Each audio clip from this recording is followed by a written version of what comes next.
शहबाज शहबाज कौन सी स्क्रीन खोली हुई है आपने?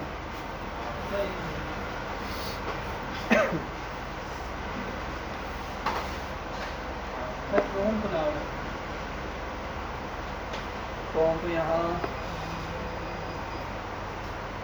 ये वाला है, गूगल खुला हुआ बस सबने गूगल खोल लिया। तीन गूगल आ रहा है मेरे पास।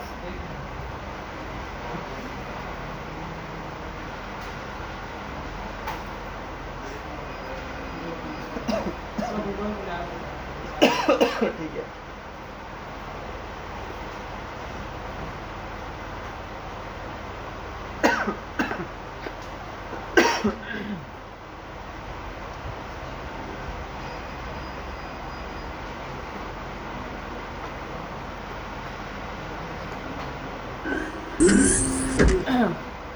सही है, सबके पास आ गई स्क्रीन?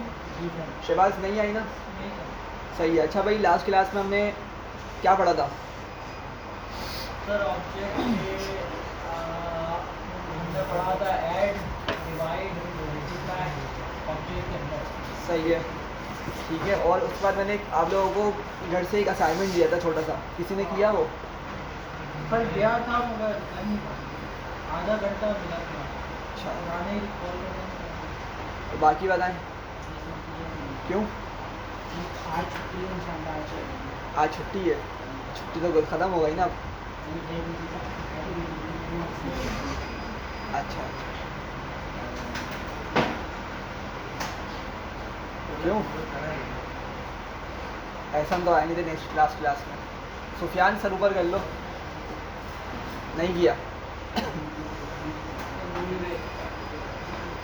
खाना खाना याद था? खाना खाया है? खाना भी नहीं खाया? फ्राइडे की क्लास के बाद से अब तक भूखे हैं आप? कल खाया था, आज खाया ही नहीं पूरा दिन। नाश्ता तो किया है ना, तो खाना ही हो गया ना वो भी।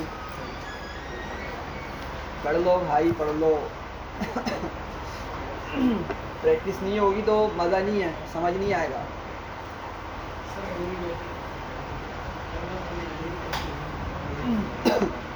खैर, और इसके अलावा मैंने इससे लास्ट क्लास में एक और असाइनमेंट दिया हुआ था, वो किसी ने किया? गेम खेलने का और गेम बनाने का। सिर्फ एक ही बच्चे ने किया था गेम जो बनाया था, उसके अलावा किसी ने उसको किया कंप्लीट फर्दर? क्या किया है?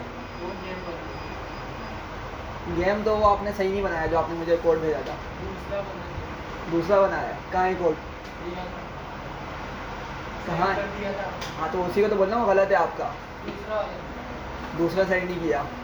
नहीं किया? अभी किया है? फिर दोबारा मुझे मैसेज कर देना। बाकी भाई, किसी ने गेम नहीं खेला और या किसी ने और गेम नहीं बनाया भाई, अगर इस तरह करते रहेंगे ना तो फिर फ़ायदा कुछ नहीं होगा।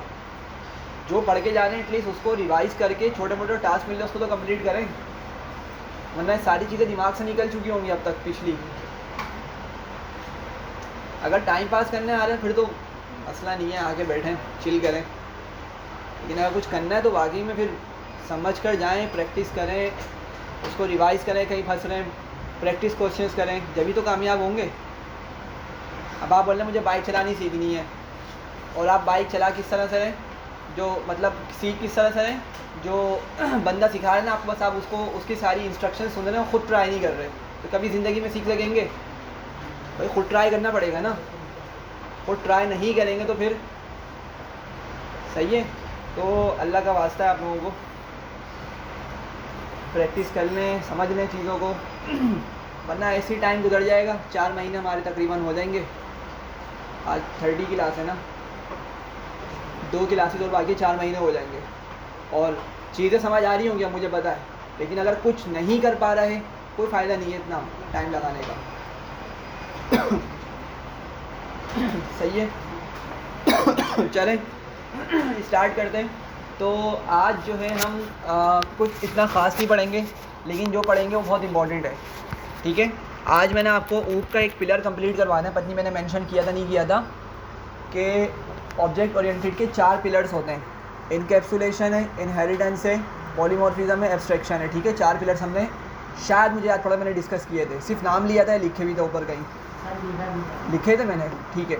तो उसमें से आज हम जो है वो इनकैप्सुलेशन को स्टडी करेंगे, ठीक है, और इनकैप्सुलेशन को देखेंगे कि वो किस तरह से काम आती है, सही है।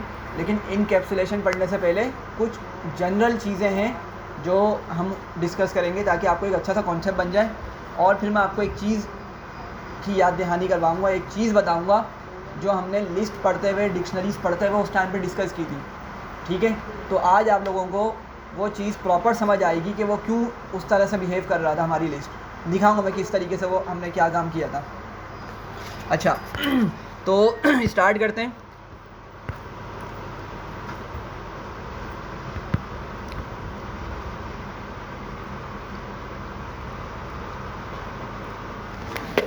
सही है। तो फर्स्ट टॉपिक जो हमारा वो है रेफरेंस वेरिएबल।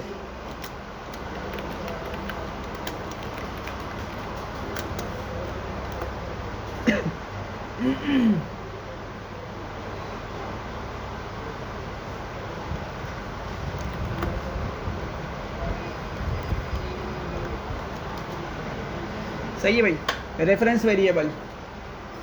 अच्छा तो हमने जो है पिछली 3 से 4 क्लासेस के अंदर बहुत डिटेल में ऑब्जेक्ट ओरिएंटेड के बेसिक कॉन्सेप्ट्स को स्टडी कर लिया है, ठीक है। अब मैं यहाँ पे क्या करता हूँ, एक बेसिक सी क्लास बनाता हूँ यहाँ पर मैं, ठीक है। लेट्स सपोज पर्सन की क्लास बनाता हूँ मैं, और सबसे पहले हम क्या लिखते हैं पर्सन की क्लास के अंदर, मतलब किसी भी क्लास के अंदर हम सबसे पहले क्या लिखते हैं, डंडर मेथड, ठीक है। तो लेट्स सपोज मैं एक मेथड लिखता हूँ यहाँ पे, ठीक है, सेल्फ आएगा यहाँ पर, ठीक है। और लेट्स सपोज यहाँ पे 2 चीज़ें लिखता हूँ, नेम और एज। और फिर क्या करते हैं हम, सेल्फ डॉट नेम में नेम की वैल्यू स्टोर कर देते हैं और सेल्फ डॉट एज में एज की वैल्यू। कुछ इसी तरह हम लास्ट टाइम करते आ रहे थे, सही है। अच्छा बस इतनी सी चीज़ को मैं एग्जीक्यूट कर देता हूँ, ठीक है, इतनी चीज़ को मैं एग्जीक्यूट कर देता हूँ अभी। अच्छा अब ज़रा मुझे बताइएगा कि मैं इस क्लास का ऑब्जेक्ट किस तरह क्रिएट कर सकता हूँ। जी भाई सही है। तो मैं क्या करता हूँ, लेट्स सपोज मैं लिखता हूँ P1 पर्सन 1, P1 मतलब पर्सन 1 को मैं शो कर रहा हूँ, और P1, ठीक है। और अब मैं क्या करूँगा भाई, क्लास का नेम लिखूँगा। क्लास का नेम क्या है मेरी, पर्सन, ठीक है, कैपिटल P के साथ। तो मैंने कैपिटल P के साथ पर्सन लिख लिया, ब्रैकेट्स बनाऊँगा, सही है। और याद रखिएगा चूँकि मैंने ये क्या लिखा हुआ है, मैंने ये नेम और एज क्या कहलाते हैं, ये बताया था लास्ट क्लास में, पैरामीटर्स कहलाते हैं। शाबाश, क्या कहलाते हैं, पैरामीटर्स। वैसे अरे यह सामने भी आ गया। अच्छा क्या कहलाते हैं, ये पैरामीटर्स कहलाते हैं, ठीक है। और चले मुझे बताइए, तो पता चल गया, इन पैरामीटर्स लिखने की वजह से जो हमारा ये कंस्ट्रक्टर कहलाता है, इसको क्या बोलते हैं हम, हाँ, पैरामीटराइज्ड कंस्ट्रक्टर। अगर मैं ये चीज़ ना लिखूं, अगर मैं ये चीज़ हटा दूं, तो फिर हमारा क्या कहलाता है, नॉन पैरामीटराइज्ड कंस्ट्रक्टर, सही है। अच्छा और ये भी हमने डिस्कस किया था, क्या आलियान दरवाज़ा आएगा, बहुत शोर आ रहा है, थैंक यू।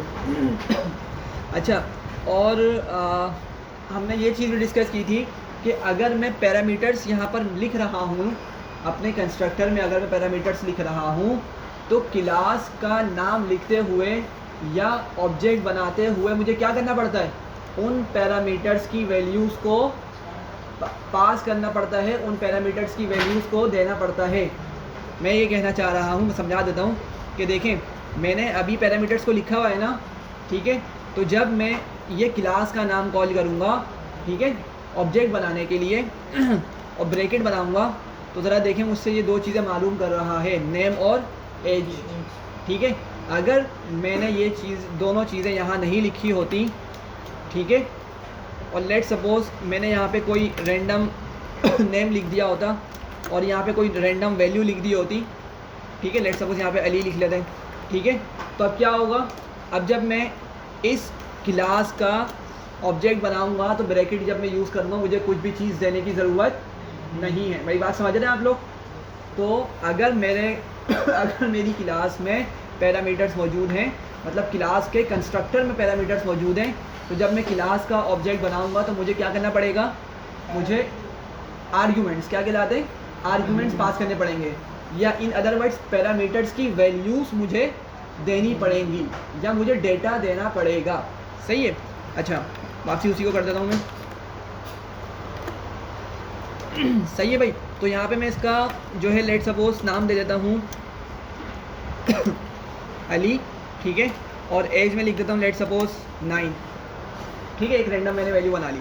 तो इससे क्या बन रहा है हमारा, इससे हमारा क्या बन रहा है, एक इंस्टेंस क्रिएट हो रहा है या एक ऑब्जेक्ट क्रिएट हो रहा है, दोनों वर्ड सही हैं, ठीक है। इसको मैं एग्जीक्यूट करता हूँ। सही है भाई। तो हमने क्या किया, सक्सेसफुली एक अपना ऑब्जेक्ट क्रिएट कर लिया, ठीक है। अच्छा ये बहुत बेसिक सी क्लास है, हमने बहुत डिटेल में क्लास ऊपर देखी है, बस मैं एक चीज़ समझाना चाह रहा हूँ, उसके लिए मैंने छोटी सी क्लास बनाई है। अच्छा अब अगर मैं एक चीज़ बताइएगा, मेरे ऑब्जेक्ट का नाम क्या है, P1 है, सही है। अच्छा मैं नीचे आता हूँ और मैं आके लेट सपोज बोलता हूँ कि भाई P इक्वल्स टू P1, सही है। तो क्या होगा, कोई बताएगा क्या हो जाएगा? हाँ P1 का जो भी बिहेवियर है और P1 का जो भी डेटा टाइप है, P1 की जो भी क्लास है और जो भी उस पर फंक्शनैलिटीज़ हैं, सब की सब किस में आ जाएंगी, P में आ जाएंगी, ठीक है। तो इसको मैं एग्जीक्यूट करता हूँ, ठीक है। अच्छा भाई इसको एग्जीक्यूट भी कर दिया, सही है। अच्छा अब मैं इस P को जो मेरा मैंने एक वेरिएबल बना के एक ऑब्जेक्ट को उसमें असाइन कर दिया, मेरा P1 क्या है भाई, एक ऑब्जेक्ट है, उस ऑब्जेक्ट को मैंने किस में असाइन कर दिया, P में असाइन कर दिया।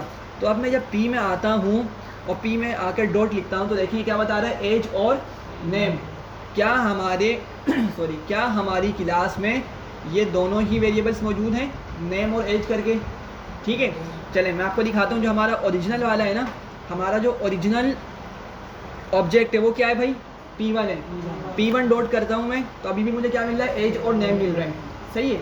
तो अगर मैं P1 डॉट एज करता हूँ, ये चलिए नेम करता हूँ, P1 डॉट नेम किया तो मुझे क्या मिलना चाहिए भाई, अली मिलना चाहिए, सही है भाई, अली आ गया, ठीक है। अच्छा अब अगर मैं P डॉट नेम करता हूँ तो अब क्या मिलेगा मुझे, क्या मिलेगा, अली मिलेगा। बात समझ रहे हैं क्यों हो रहा है ऐसा, क्योंकि असल में जो मैंने P एक अलग से वेरिएबल बनाया है, ठीक है, वो किस चीज़ को मतलब किस चीज़ को होल्ड कर रहा है, किस चीज़ को वो कंटेन कर रहा है, P1 को, ठीक है। P1 जो कि एक ऑब्जेक्ट है हमारा, उसको होल्ड करके रखा हुआ है, सही है। तो ज़रा इसको समझिएगा बात को कि हो क्या रहा है।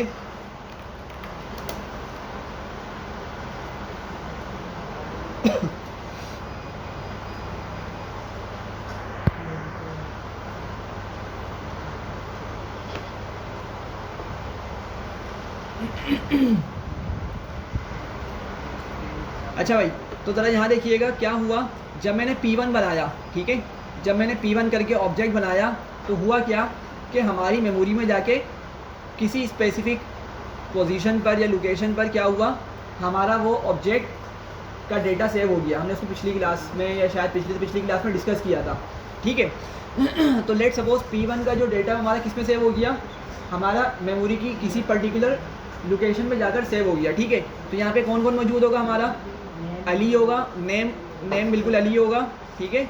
और दूसरी चीज़ क्या होगी, इसकी एज होगी जो कि 9 है, सही है। तो ये दो डेटा हमारे पास यहाँ पे स्टोर होगा या सेव होगा, ठीक है। और भी चीज़ें हो सकती हैं लेकिन हमने सिर्फ दो चीज़ें अपनी अभी क्लास में लिखी थी, सही है। अच्छा अब P1 जो है, P1 क्या कर रहा था, P1 इस डेटा को रेफ़र कर रहा था, P1 ऑब्जेक्ट था ना भाई।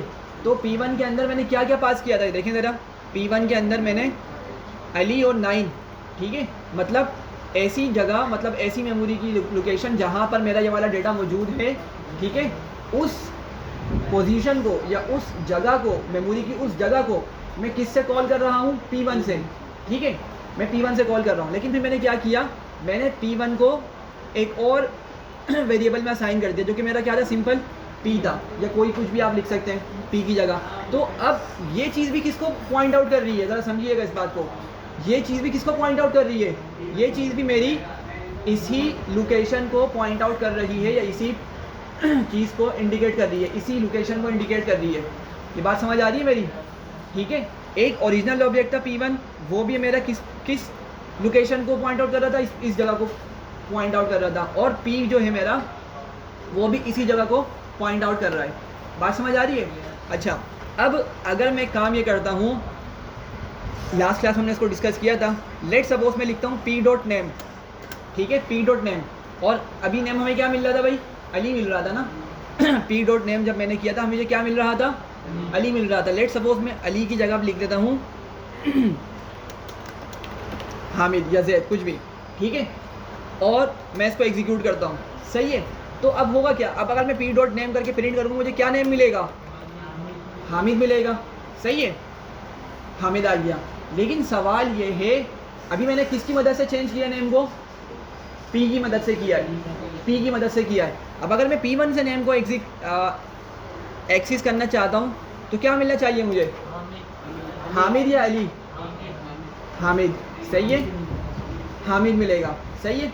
तो अब बात ज़रा समझ आ रही है आप लोगों को कि जब मैंने P1 का ऑब्जेक्ट बनाकर उसको पी में असाइन किया था, सही है, तो ये जो दोनों मेरे पास वेरिएबल्स बोल रहे हैं या दोनों ऑब्जेक्ट्स बोल रहे हैं, ये असल में एक ही लोकेशन को पॉइंट आउट कर रहे थे, मतलब एक ही लोकेशन का एड्रेस अपने पास होल्ड किए हुए थे, सही है।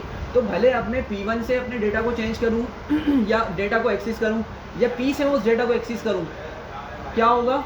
वो डेटा सेम होगा, चेंज हो रहा होगा अगर मैं चेंज करूँगा किसी एक भी वेरिएबल की मदद से, या अगर मैं किसी चीज़ को एक्सेस करूँगा तो मुझे वो डेटा दूसरी जगह भी मिल रहा होगा, सही है। बात समझ आ रही है मैं क्या समझाना चाह रहा हूँ? ठीक है, तो ये चीज़ हमने लिस्ट में देखी थी। अभी वो बताता हूँ हमने क्या देखा था। हमने लिस्ट की कॉपी बनाई थी इस तरीके से, ठीक है। अभी एक छोटा सा डेमो करके दिखा दूंगा ताकि माइंड में आ जाएगा आप लोगों को, ठीक है। तो ये बात समझ आ रही है, सही है। अच्छा, अब एक बात समझिएगा कि जो मैंने टॉपिक का नाम लिखा ना, क्या? रेफरेंस वेरिएबल्स, ठीक है। अच्छा, अब ये बात यहाँ पर ये है कि जो मेरा P1 है, ठीक है, P1 है, अगर मैं फ़िलहाल ऑब्जेक्ट ओरिएंटेड को फिलहाल छोड़ दूँ, ठीक है, मतलब ये मेरा क्या कहलाएगा अगर मैं P1 को बात करूँ? ये वेरिएबल एक तरह से, ठीक है। वैसा ऑब्जेक्ट ओरिएंटेड के अंदर ये मेरा ऑब्जेक्ट ही है, इंस्टेंस ही है, सही है। मतलब किसी भी तरीके से समझ लें आप, इसको ऑब्जेक्ट बोल लें या वेरिएबल बोल लें, ठीक है। तो ये मेरा एक ऑब्जेक्ट है, ठीक है, या वेरिएबल है। मैंने इस ऑब्जेक्ट को या वेरिएबल को उठा के किस में असाइन कर दिया था? P में असाइन कर दिया था, ठीक है। तो एक तरीके से मैं क्या कर रहा हूँ, क्या मैं उस ऑब्जेक्ट के multiple more than one references बना रहा हूँ या नहीं बना रहा? ठीक है, मतलब जो असल चीज़ है वो एक पोजीशन पर मौजूद है और उसका असल नाम क्या रखा था हमने? P1 रखा था। लेकिन जब मैंने इक्वल्स टू करके उसी ऑब्जेक्ट को किसी दूसरे वेरिएबल में असाइन कर दिया तो क्या हुआ? वो ऑब्जेक्ट या वो वेरिएबल भी मेरा उसी जगह को पॉइंट आउट कर रहा है, सही है। तो ये चीज़ क्या कहलाती है हमारी? Reference variable. ये क्या कहलाती है? रेफरेंस वेरिएबल कहलाती है। वालेकुम अस्सलाम।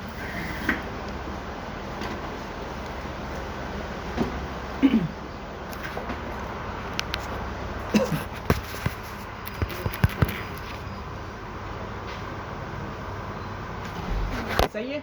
अच्छा, अब अगर मैं आपको इसको प्रूफ करके दिखाऊं कि क्या प्रूफ हो सकता है इसका, कि भाई P1 और P दोनों एक ही चीज़ को असाइन मतलब पॉइंट आउट कर रहे हैं, ठीक है। हमने एक प्रूफ तो देख लिया, हमने जब P की मदद से नाम को चेंज किया तो उस लोकेशन पर जाकर P की मदद से नाम तो चेंज हो गया, लेकिन जब मैंने P1 की मदद से उस नाम को एक्सेस करना चाहा तो मुझे क्या मिला?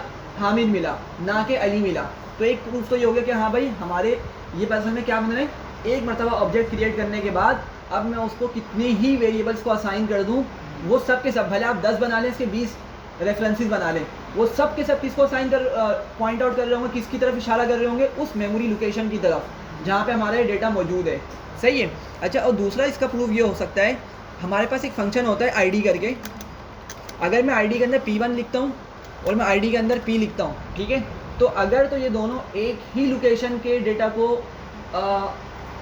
इंडिकेट कर रहे हैं, ठीक है, और एक ही डेटा को होल्ड किए हुए हैं, ठीक है, तो इनकी आईडीज़ क्या मिलनी चाहिए? हमें सेम मिलनी चाहिए, सही है। तो मैं इसको एग्जीक्यूट करता हूँ तो देखें एग्जैक्टली हमारे पास जो आईडीज़ हैं वो बिल्कुल सेम मिल रही हैं, सही है। तो यहाँ से एक बात क्लियर हो जाएगी आपको कि भाई हमारे ये क्या है? ये रेफरेंस वेरिएबल्स हैं, ठीक है। ये क्या कहलाते हैं? हमारे रेफरेंस वेरिएबल्स हमारे ये कहलाते हैं, ठीक है। अब भले आप इसको एक बनाएं, दो बनाएं या आपकी मर्ज़ी जितने भी बनाएं, लेकिन यह साइन पॉइंट आउट या इंडिकेट उस ही पर्टिकुलर ऑब्जेक्ट को कर रहे होंगे जो हमने इनिशियली बनाया था, सही है। अच्छा, अब उसके बाद कुछ पॉइंट्स मैंने यहाँ पे लिखे हुए हैं, चले मैं एक चीज़ और बताता हूँ। अच्छा भाई, तो आप लोगों ने ये चीज़ समझ ली, छोटा सा कॉन्सेप्ट था, सही है। अब मुझे एक बात बताएं, हमने P1 का ऑब्जेक्ट तो बना लिया था, P1 इक्वल टू करके एक पर्सन लिखा और हमारा ऑब्जेक्ट बन गया, सही है। अब मुझे बताएं कि अगर मैं डायरेक्ट ऑब्जेक्ट बनाना चाहूँ, मगर अगर मैं रेफरेंस वेरिएबल के विदाउट, अगर मैं रेफरेंस वेरिएबल, देखिए P1 भी मेरा क्या है, एक तरह से रेफरेंस वेरिएबल है, मतलब वो किस जगह को रेफ़र कर रहा है, उस जगह को या उस एड्रेस को रेफ़र कर रहा है जहाँ पर मेरा डेटा स्टोर हुआ है। बात समझ रहे हैं, P1 और P, और अगर मैं कोई एक और भी बना लूँ या 2-3 और बना लूँ, वो सब के सब क्या कहलाएंगे, हमारे रेफरेंस वेरिएबल्स कहलाएंगे, सही है। तो सवाल यहाँ पर ये है सॉरी, अगर मैं बग़ैर रेफरेंस वेरिएबल की मदद से क्लास का ऑब्जेक्ट बनाऊँ तो क्या वो बन सकता है, पॉसिबल है या नहीं है? जी भाई सॉरी, अगर मैं, सवाल ये है, अगर मैं क्लास का ऑब्जेक्ट बनाना चाह रहा हूँ और मैं किसी भी रेफरेंस वेरिएबल का यूज़ नहीं करना चाह रहा, फर्स्ट टाइम भी यूज़ नहीं करना चाह रहा, तो क्या मेरा ऑब्जेक्ट क्रिएट होगा, क्या मेरा इंस्टेंस बनेगा या नहीं बनेगा? सवाल समझ आ रहा है या नहीं आ रहा? सवाल समझ नहीं आ रहा। देखें, मैंने ऑब्जेक्ट किस तरह बनाया था, अभी P1 इक्वल्स टू करके पर्सन लिखा था और मैंने इसकी वैल्यूज़ को यहाँ पे लिख दिया था, जो भी मेरे आर्गूमेंट्स है, ठीक है। अब अगर मैं बोलता हूँ कि भाई मैं अगर ये वाली चीज़ को हटा दूँ बिल्कुल से, ठीक है, देखें ये P1 मेरा एक रेफरेंस वेरिएबल ही हुआ ना, मैं बोल रहा हूँ, ठीक है। अगर मैं इस चीज़ को हटा दूँ यहाँ से, ठीक है, मैंने इस चीज़ को क्या किया, यहाँ से रिमूव कर दिया और सिर्फ क्लास का नाम लिखा, सही है। अब तो क्या सिर्फ इस तरह से लिखने से क्या मेरा ऑब्जेक्ट क्रिएट होगा या नहीं होगा? जी भाई होगा, लेकिन मेरे ख्याल से बाद में इसको सेट नहीं कर पाएंगे। अच्छा ठीक है, आप बताएं। नहीं होगा विदाउट वेरिएबल। सही है, हाँ भाई राहुल, हो जाएगा। अनीक, आलियन, नहीं होगा।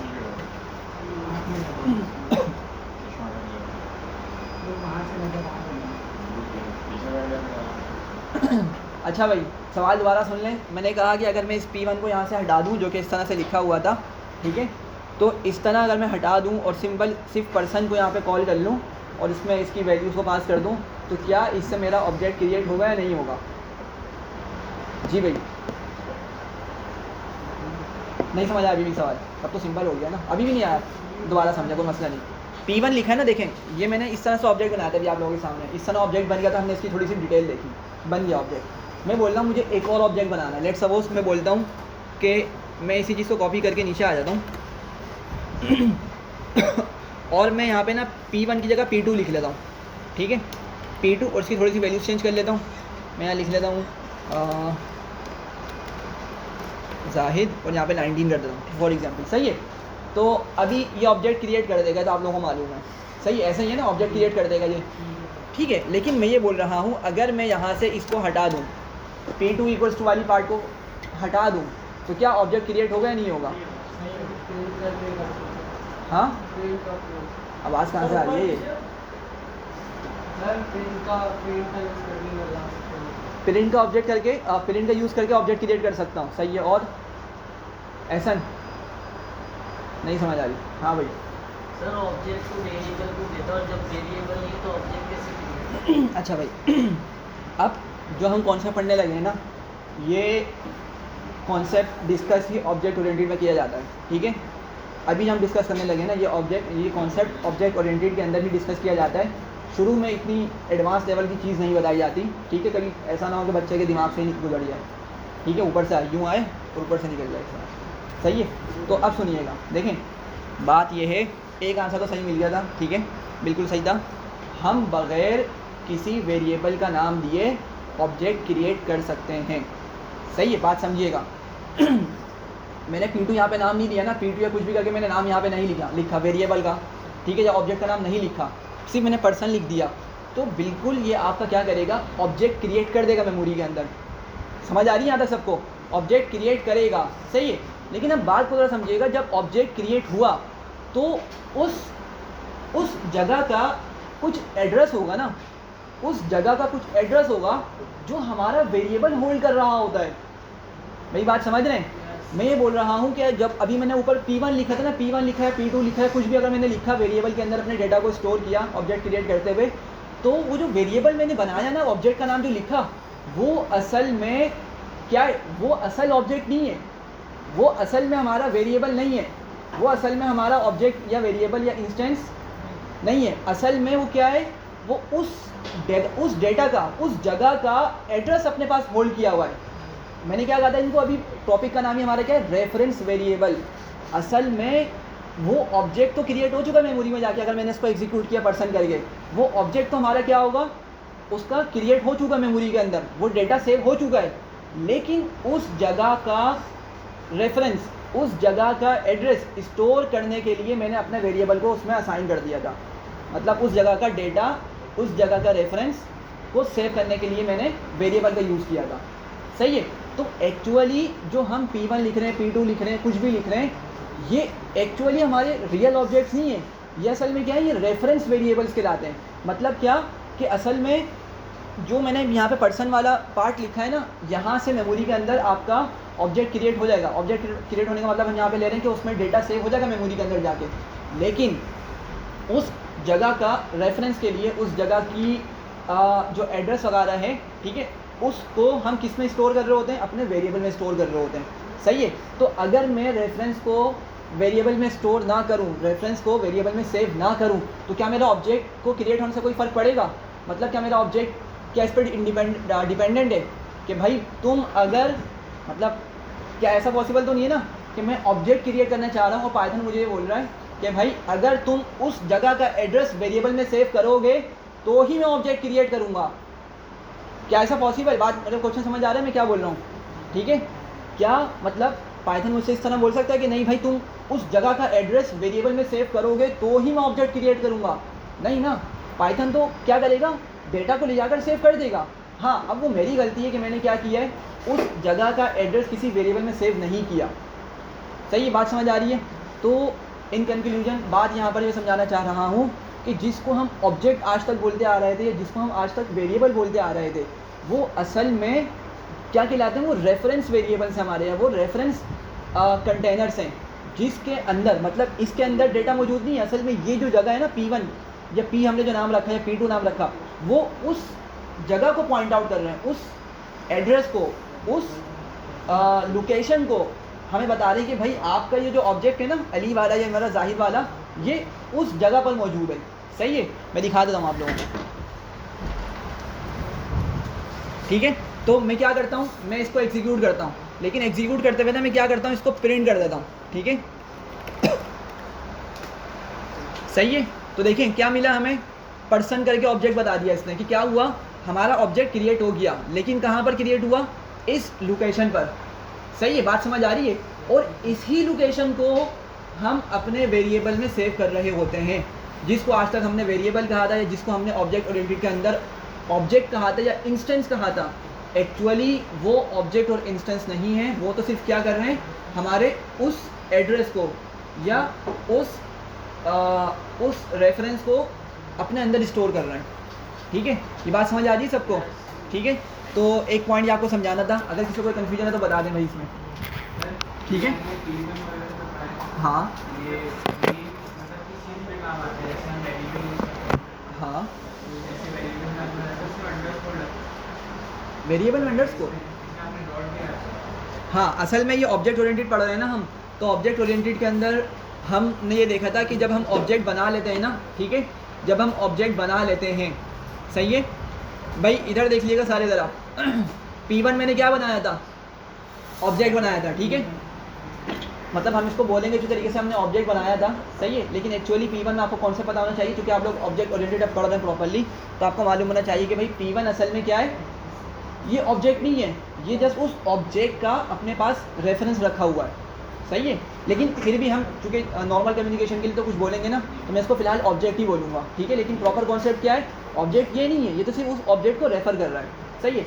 तो हमने इसको देखा था भाई, नासिर इधर सुन लो, ये जो हमने इस तरह से करके ऑब्जेक्ट बनाया है, ठीक है, इस ऑब्जेक्ट को हमने देखा था कि भाई ये क्लास का ऑब्जेक्ट है, और ये जो है ना उस क्लास के तमाम मेथड्स को, तमाम एट्रीब्यूट्स को एक्सेस कर सकता है। सही है। तो उन मेथड्स और एट्रीब्यूट्स को एक्सेस करने के लिए हम उस ऑब्जेक्ट का नाम डॉट करते हैं, तो हमें सारे के सारे वो एट्रीब्यूट्स और मेथड्स मिल जाते हैं। ठीक है, जस्ट एक ये वजह है जिसके वजह से हमने डॉट का यूज़ किया है। सही है भाई, यहाँ तक क्लियर है आपको? अच्छा भाई क्लियर है, यहाँ बताएं फर्स्ट 3 रोज, शहबाज, आलियान, अनीक, ठीक है। अच्छा अब मैं यहाँ पे कुछ पॉइंट्स लिखे हुए हैं जो बहुत इंपॉर्टेंट हैं, इसको हम डिस्कस करते हैं।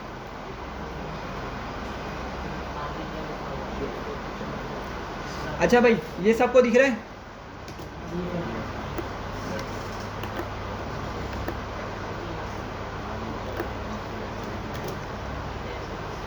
यहाँ देख लें, आप बातें नहीं करें। अच्छा पहला पॉइंट क्या लिखा हुआ है कि रेफरेंस वेरिएबल्स क्या होते हैं? वो होल्ड द ऑब्जेक्ट एड्रेस, जो हमारा ऑब्जेक्ट क्रिएट हुआ है ना मेमोरी के अंदर, ठीक है, उस जगह का एड्रेस को अपने अंदर स्टोर कर रहे होते हैं, अपने अंदर सेव कर रहे होते हैं, ठीक है। वो हमारे क्या कहलाते हैं? वो हमारे रेफरेंस वेरिएबल्स होते हैं। सही है, ये पॉइंट क्लियर हो गया आप लोगों को? सही है। और अभी मैंने आपको इससे पहले और एक और चीज़ दिखाई थी कि हम एक से ज़्यादा रेफरेंस वेरिएबल्स बना सकते हैं या नहीं? बना सकते हैं, ठीक है। तो यहाँ पे यही लिखा हुआ है कि अच्छा थर्ड पॉइंट है, सेकंड पॉइंट अगर पढ़ें, object can be created without the reference variable, कि आप रेफरेंस वेरिएबल का यूज़ करें या ना करें, आपका ऑब्जेक्ट तो क्रिएट हो जाएगा। मतलब ऑब्जेक्ट क्रिएट होने का मतलब क्या बोल रहे हैं हम यहाँ पे, कि आपका डेटा मेमोरी में जाके सेव हो जाएगा, ठीक है। उस चीज़ को ऑब्जेक्ट क्रिएट होना बोल रहे हैं। सही है। तो अगर हम कोई बताए कि अगर रेफरेंस वेरिएबल का यूज़ करें तो उसका सिर्फ मकसद क्या है, सिर्फ क्या पर्पज़ है उसका? हाँ, उसकी लोकेशन को या उसके एड्रेस को या उसकी पोजीशन को उस वेरिएबल में सेव करके रख लेना। सही है। अच्छा थर्ड पॉइंट देखें, an object can have several reference variables, जो अभी हमने देखा था कि अगर हमने एक ऑब्जेक्ट बना लिया, ठीक है, जैसे मैंने अली वाला भी केस करके दिखाया था, तो हुआ क्या, अगर उसको मैंने P1 नाम नहीं भी दिया होता और अली और उसकी एज पास की होती तो हमारा डेटा क्या होता, हमारी मेमोरी के अंदर जाके सेव हो जाता। लेकिन उसका एड्रेस सेव करने के लिए हमने उसको P1 का नाम दे दिया। सही है। फिर हमने उस P1 से P बनाया, ठीक है। और भी हम इसको और फर्दर वेरिएबल्स बना सकते हैं रेफरेंस के तौर पे, लेकिन वो सब के सब रेफरेंस वेरिएबल किसको पॉइंट आउट करेंगे? उसी जगह को करेंगे ना भाई, जहाँ पे मेरा ऑब्जेक्ट क्रिएट हुआ है, जहाँ पर मेरा डेटा जाके सेव हुआ है। भले वो 10 वेरिएबल्स मैंने बना लिए होंगे रेफरेंस के तौर पे, या 20 बना लिए या 2 ही बनाए हो, वो सब के सब कहाँ पे पॉइंट आउट करेंगे? उसी जगह पे पॉइंट आउट कर रहे होंगे। सही है। तो लास्ट पॉइंट ज़रा समझ लें, वो इसी से रिलेटेड है। हम क्या बोल रहे हैं यहाँ पे, assigning a new reference variable to an existing object does not create a new object. क्या मतलब हुआ इसका कि भाई देखें, जैसे मैंने P1 बनाया, ठीक है, P1 के अंदर जो डेटा था वो क्या था, अली था और उसकी एज 9 थी। सही है। ये P1 के अंदर डेटा मैंने स्टोर करवाया था और एक ऑब्जेक्ट क्रिएट कर लिया था। जब मैंने P1 को P में असाइन किया, सही है, तो ज़रा समझिएगा क्या हुआ, क्या कोई न्यू ऑब्जेक्ट क्रिएट हुआ या वही ऑब्जेक्ट को हमारा वो P वाला वेरिएबल पॉइंट आउट कर रहा था? ठीक है। मतलब क्या हो रहा है कि जब हम एक वेरिएबल को, एक रेफरेंस वेरिएबल को दूसरे वेरिएबल में असाइन करेंगे ना, तो न्यू ऑब्जेक्ट नहीं बनेगा। ये बात समझ रहे हैं ना? वो न्यू ऑब्जेक्ट नहीं बनाएगा, वो उसी लोकेशन को पॉइंट आउट करेगा। क्लियर हो रही है यहाँ तक? ठीक है। तो यहाँ पे ये लिखा हुआ assigning a new reference variable, कि हमने क्या किया, एक रेफरेंस वेरिएबल बना लिया, ठीक है, जैसे P1 हमने बना लिया फॉर एग्जांपल, और क्या कर रहे हैं हम उस P1 को ना क्या कर रहे हैं, टू एन एग्जिस्टिंग ऑब्जेक्ट, मतलब हम क्या कर रहे हैं उसको किसी दूसरे वेरिएबल में असाइन कर रहे हैं, ठीक है, किसी दूसरे रेफरेंस वेरिएबल में हम असाइन कर रहे हैं। तो does not create a new object, उससे कोई न्यू ऑब्जेक्ट नहीं बनने वाला। वो सारे के सारे रेफरेंस वेरिएबल क्या कर रहे होंगे, उसी एक ऑब्जेक्ट की तरफ पॉइंट आउट कर रहे होंगे। सही है भाई? बहुत बेसिक सा कॉन्सेप्ट है लेकिन बहुत इंपॉर्टेंट कॉन्सेप्ट है। सही है। तो अब आप लोगों को थोड़ा समझ आने लगेगा कि अगर आप किसी ऐसे बंदे से मिलते हैं जिसने ऑब्जेक्ट ओरिएंटेड नहीं पढ़ी और आप उसको पूछते हैं कि भाई रेफरेंस वेरिएबल का कॉन्सेप्ट क्या है, तो उसको वो चीज़ मालूम नहीं होगी। हाँ, उसको वेरिएबल तो मालूम होगा, उसको ये भी मालूम होगा कि ऑब्जेक्ट क्या होता है, जिस तरह हमने पढ़ा। सही है। लेकिन जो असल कॉन्सेप्ट है वो हमारा इसी पे बेस करता है कि भाई ये सारे के सारे रेफरेंस वेरिएबल्स हैं, इसको हमने आसानी के लिए, बिगिनर्स की आसानी के लिए इस तरह के नाम दे दिए हैं, ठीक है, लेकिन इसकी बैक एंड लॉजिक यही है। ठीक है। अच्छा, एक छोटी सी चीज़ हम यहाँ पे करते हैं। लेट सपोज मैं यहाँ पे एक लिस्ट बनाता हूँ, लेट सपोज मैं उसको नाम देता हूँ L, और मैं इसमें वैल्यू स्टोर करता हूँ 1 2 3 4। सही है। और मैं इस लिस्ट की कॉपी बनाता हूँ, मैं यहाँ पे लेट सपोज लिखता हूँ लिस्ट 1, L1 लिख दिया। सही है। अच्छा, इसकी कॉपी बनाने के लिए क्या किया था हमने, किसी को याद है? हमने दो तरीके देखे थे। एक मैं लिखता हूँ यहाँ पे L2 और मैं इसमें L1 की वैल्यूज़ को लिख देता हूँ। सही है। तो ज़रा मेरी बात समझ रहे हैं आप लोग? क्या हो रहा है कि भाई इसकी मदद से मेरे पास क्या हो रहा है, एक ऑब्जेक्ट क्रिएट हो रहा है, ठीक है। और उस ऑब्जेक्ट का एड्रेस मैं कहाँ पे स्टोर कर रहा हूँ, L1 में स्टोर कर रहा हूँ सही है। और मैंने L1 को उठा के किस में स्टोर करा दिया, L2 में, बिल्कुल जिस तरह भी मैंने ऊपर काम किया था, सही है।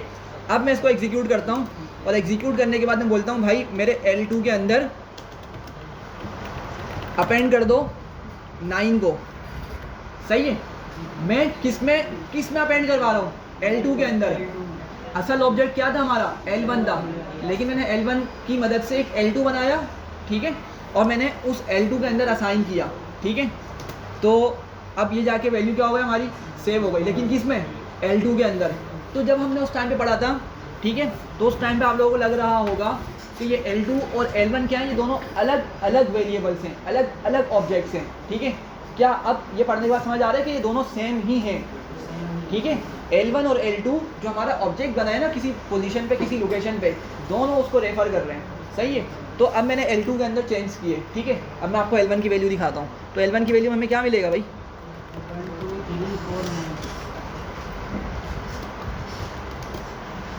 सही है, तो 9 मिला हमें, हालांकि मैंने तो L2 में असाइन किया था, L2 के अंदर उसको अपेंड करवाया था, सही है। तो बात यहाँ से समझ आ रही होगी कि भाई असल में वो कॉपी नहीं बनी थी, जस्ट क्या हुआ था, उसी सेम पोजीशन का एड्रेस हमारे पास L2 में भी कॉपी हो गया था।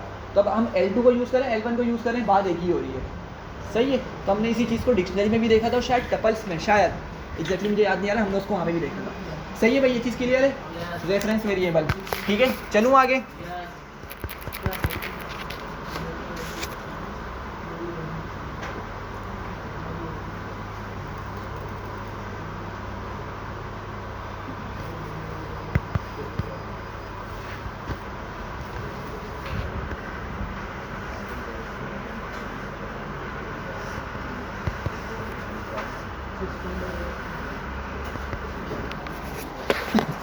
अच्छा भाई अब ज़रा एक चीज़ और देखिएगा यहाँ पे, मैंने अभी क्लास बनाई थी और क्लास का नाम क्या रखा था, पर्सन, ठीक है।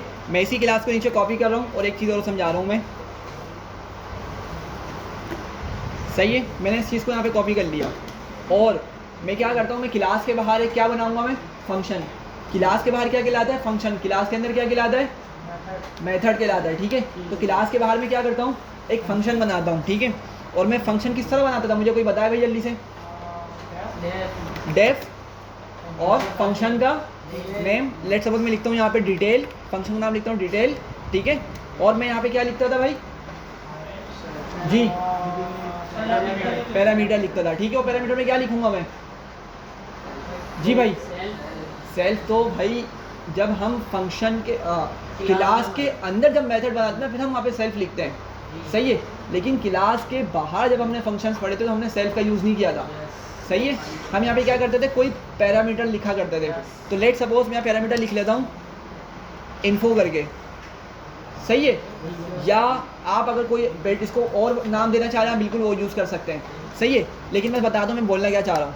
मैं यहाँ पे एक मैसेज प्रिंट करता हूँ, सिंपल सा मैं बोलता हूँ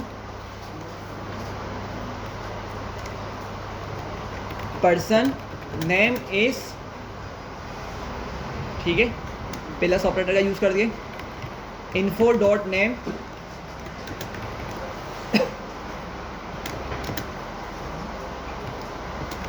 and he is plus info dot age years old, सही है भाई। ज़रा यहाँ देखिए क्या किया है मैंने सिंपल सी क्लास बनाई हुई है अपनी, सही है। और क्लास के अंदर मैंने क्या किया हुआ है, जो भी छोटी सी मोटी कुछ डिटेल मैंने लिखी थी वो मैंने लिखने के बाद बाहर आया और बाहर आके मैंने डिटेल नाम की क्लास बनाई और इसमें क्या पैरामीटर रखा, इन्फो करके। आप चाहें तो डिटेल लिख लें, कुछ और लिख लें, ठीक है, कुछ भी मतलब जो सूटेबल आपको नाम लग रहा है वो लिख लें, सही है। अब मैंने क्या किया, मैंने ना मैं उस पैरामीटर से क्या निकालना चाह रहा हूँ, नेम, सही है। ये क्या कर रहा हूँ मैं, चले आप लोग पहले मुझे बताएं इस लाइन में मैंने क्या किया है।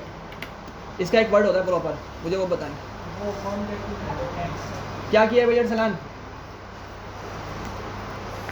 राहुल, अनीक, कॉन्केटिनेशन करिए। देखिए प्लस ऑपरेटर से हम जो करते थे लास्ट मतलब शुरू की क्लास में हमने इसको देखा था, क्या कहलाता था हमारा कॉन्कैटिनेशन, स्ट्रिंग कॉन्कैटिनेशन। सही है, बात समझ आ रही है? तो मैं एक चीज़ दिखाता हूँ। वैसे ये कोड यहाँ पे थोड़ा सा मुझे लग रहा है क्रैश होगा, देख लेते हैं। अच्छा, मैंने इसको एग्जीक्यूट कर दिया। सही है, मैं अब क्या करता हूँ, मैं एक क्लास का ऑब्जेक्ट बनाता हूँ। ठीक है, मैं क्या करता हूँ, क्लास का एक ऑब्जेक्ट बनाता हूँ। तो लेट सपोज मैं बोलता हूँ पर्सन इक्वल्स टू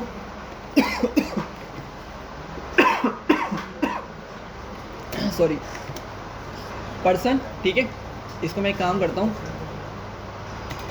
इसको मैं P3 का नाम दे देता हूँ। ठीक है, पर्सन मेरी क्लास है भाई। यहाँ देखिएगा सारे, ओवैस, एहसन, सुफियान, बातें क्यों हो रही हैं, यहाँ फोकस करें। मैंने इसका एक ऑब्जेक्ट बना लिया। सही है, और ऑब्जेक्ट ये इस तरह से बना रहा हूँ मैं। यहाँ पे नाम बताएं, नाम क्या लिखूँ मैं? हाँ भाई, चलें अरसलान लिख देता हूँ, और एज लिख लेता हूँ रैंडम, मुझे एग्जैक्टली पता नहीं है। ठीक है, अच्छा भाई, तो इसकी मदद से मेरा क्या बन रहा है, इस पार्ट की वजह से क्या बनेगा, मेरा ऑब्जेक्ट या इंस्टेंस बन जाएगा। और उसका रेफरेंस किस में स्टोर कर रहा हूँ मैं? P3 के अंदर। P3 मेरा क्या है, एक रेफरेंस वेरिएबल है। सही है, ये समझ आ रहा है सबको? सिंपल सी चीज़ है। अच्छा, अब जो है मैं इस फंक्शन को कॉल करता हूँ। सही है, फंक्शन मेरा क्या है, डिटेल। और हमने पढ़ा था भाई, फंक्शन को हम डायरेक्टली क्या कर सकते हैं, कॉल कर सकते हैं। हमने देखा था मेथड्स जो होते हैं वो डॉट से कॉल होते हैं। मतलब मैंने फंक्शन जो क्लास के अंदर बनाए हुए हैं वो मेथड्स कहलाते हैं, और उनको कॉल करने के लिए उनको क्या बोलते हैं, एक्सेस करने के लिए हम डॉट का यूज़ किया करते थे। लेकिन ये तो मेरा क्या है, क्लास से बाहर है ना। देखें, ये देखें, क्लास के लेवल पर आ रहा है, मतलब क्लास के बाहर है। ये वाली चीज़ मेरी क्लास के अंदर है, लेकिन ये वाली चीज़ क्या क्लास के बाहर है। तो अब मैं क्या करता हूँ, मैं उस फंक्शन को कॉल करता हूँ डिटेल। सही है, और मैं इसके अंदर किसको पास करता हूँ, P3 को। सही है, मैं किसको पास कर रहा हूँ, P3 को। ये समझ आ रही है सबको? ठीक है, अच्छा, P3 मेरा क्या है, आर्ग्यूमेंट है। P3 क्या है, आर्ग्यूमेंट है। लेकिन किस तरह का आर्ग्यूमेंट है? बिल्कुल, ये क्या है, मेरा एक ऑब्जेक्ट का रेफरेंस स्टोर किया हुआ इस आर्ग्यूमेंट में। सही है, मैं इसको पास कर रहा हूँ कहाँ पे, फंक्शन में। और फंक्शन में इसको मैं किस तरह से गेट कर रहा हूँ, फंक्शन में मैंने किस तरह से इसको गेट किया, इन्फो करके। फंक्शन में मैंने क्या नाम रखा है इसका, इन्फो। आप कुछ भी रख सकते हैं। सही है, लेकिन होगा क्या कि जब मैं P3 को पास करूँगा ना, तो ये P3 किसके पास आएगा, इन्फो के पास आएगा। ठीक है, और फिर मैं क्या करूँगा, इन्फो की मदद से डेटा निकाल लूँगा। सही है, तो ज़रा मुझे बताएं कि क्या जब मेरा P3 इन्फो के पास आएगा, सही है, तो वो किस तरह आएगा, मतलब ऑब्जेक्ट बनकर आएगा या ऑब्जेक्ट की जो उसकी फंक्शनैलिटी वो ख़त्म हो जाएगी?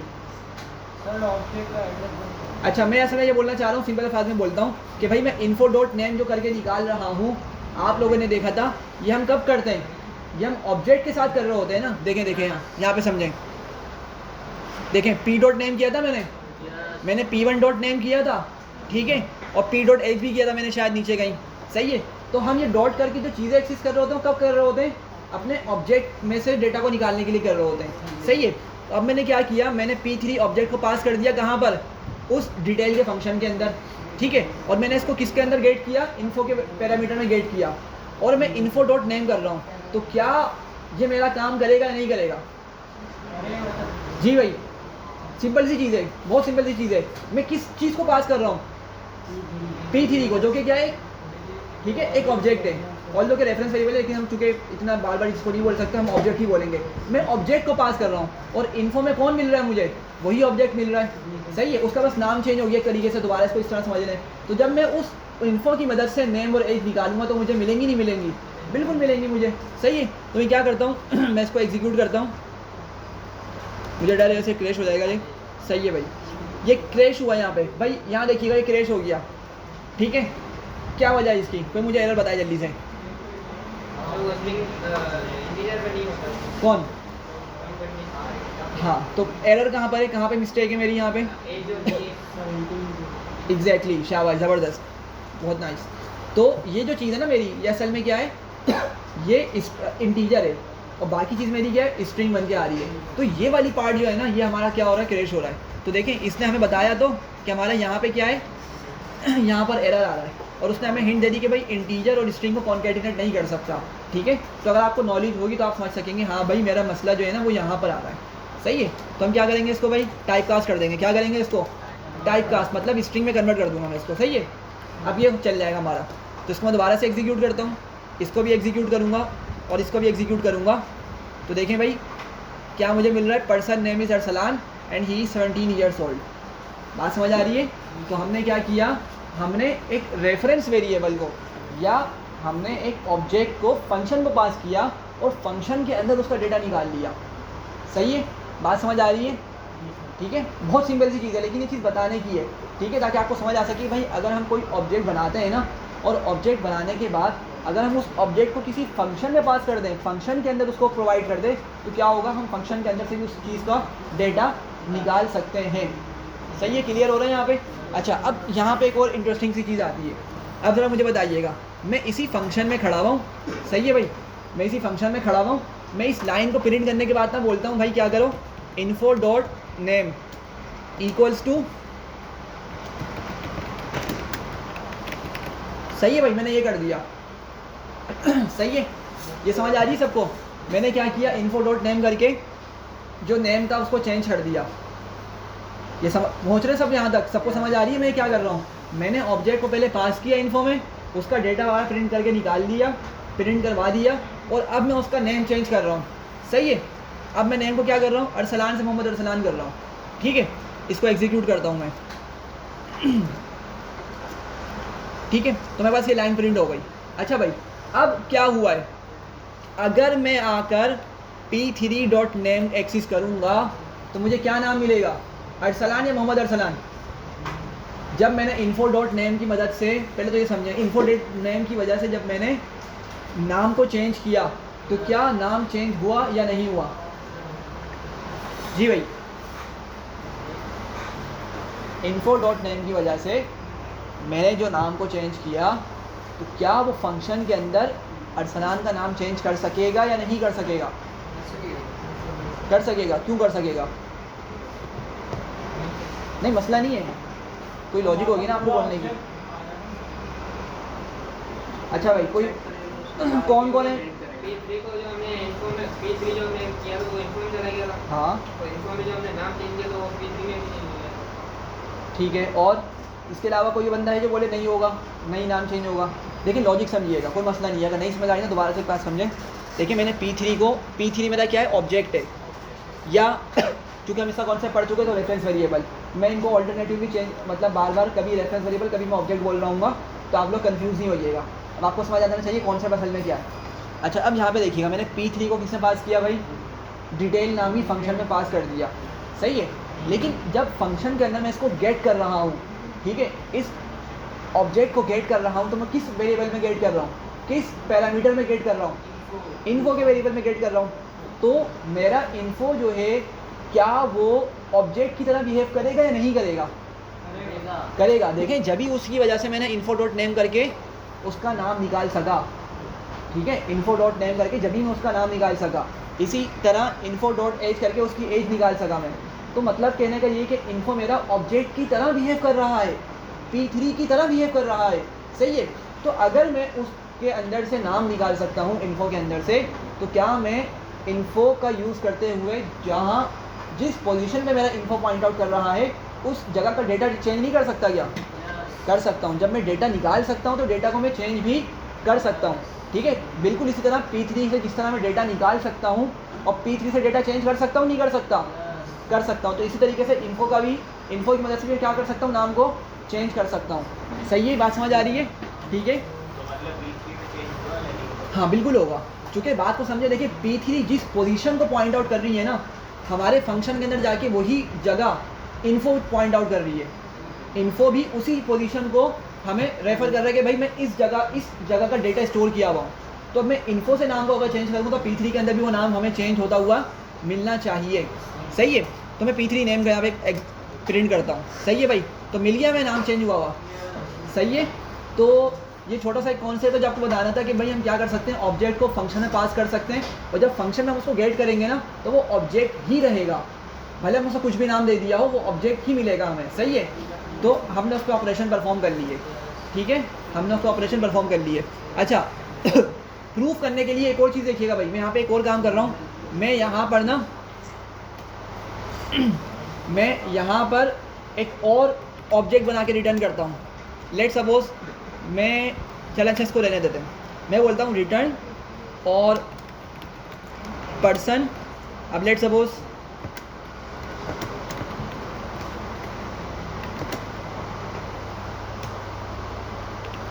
अच्छा भाई, अब मैं क्या कर रहा हूँ इसको समझिएगा। ये दो लाइन्स आपको समझ आ गई होंगी, ठीक है, इसमें कोई कन्फ्यूजन तो नहीं है। अच्छा, मैंने अभी तक क्या किया था, अभी मैंने सिर्फ ऑब्जेक्ट को या रेफरेंस वेरिएबल को फंक्शन में पास किया, फंक्शन उसका डेटा निकाला और डेटा चेंज भी कर दिया, ठीक है। और जब मैंने डेटा को चेंज किया तो हमारा जो ओरिजिनल ऑब्जेक्ट था या ओरिजिनल रेफरेंस वेरिएबल था उसमें भी वो डेटा हमें चेंज होकर मिल गया, ठीक है। वो चेंज हमें उस ऑब्जेक्ट में भी रिफ्लेक्ट होकर मिल गया। अच्छा, अब मैं क्या करता हूँ, इस फंक्शन के अंदर ना एक और क्या कर रहा हूँ, ऑब्जेक्ट क्रिएट कर रहा हूँ। शाबाश, क्या कर रहा हूँ मैं, देखें सब थर्ड वाली लाइन पे देखें। मैं इस फंक्शन में क्या कर रहा हूँ, पर्सन करके लिखा ना मैंने, पर्सन करके लिखा मिस्टर अनीक, ठीक है। और फिर मैंने उनकी मिस्टर अनीक की एज लिख दी यहाँ पर, सही है। तो मैं यहाँ पे क्या कर रहा हूँ, ऑब्जेक्ट क्रिएट कर रहा हूँ, ठीक है। और इसको रिटर्न कर रहा हूँ, क्या कर रहा हूँ, रिटर्न। क्योंकि हमने पढ़ा था अगर मुझे किसी चीज़ को फंक्शन से जो चीज़ मुझे मिल रही है, अगर मैं उसका डेटा कहीं सेव करना चाह रहा हूँ, भाई रिटर्न का मतलब पता है ना, रिटर्न क्या करता है, भूल गए।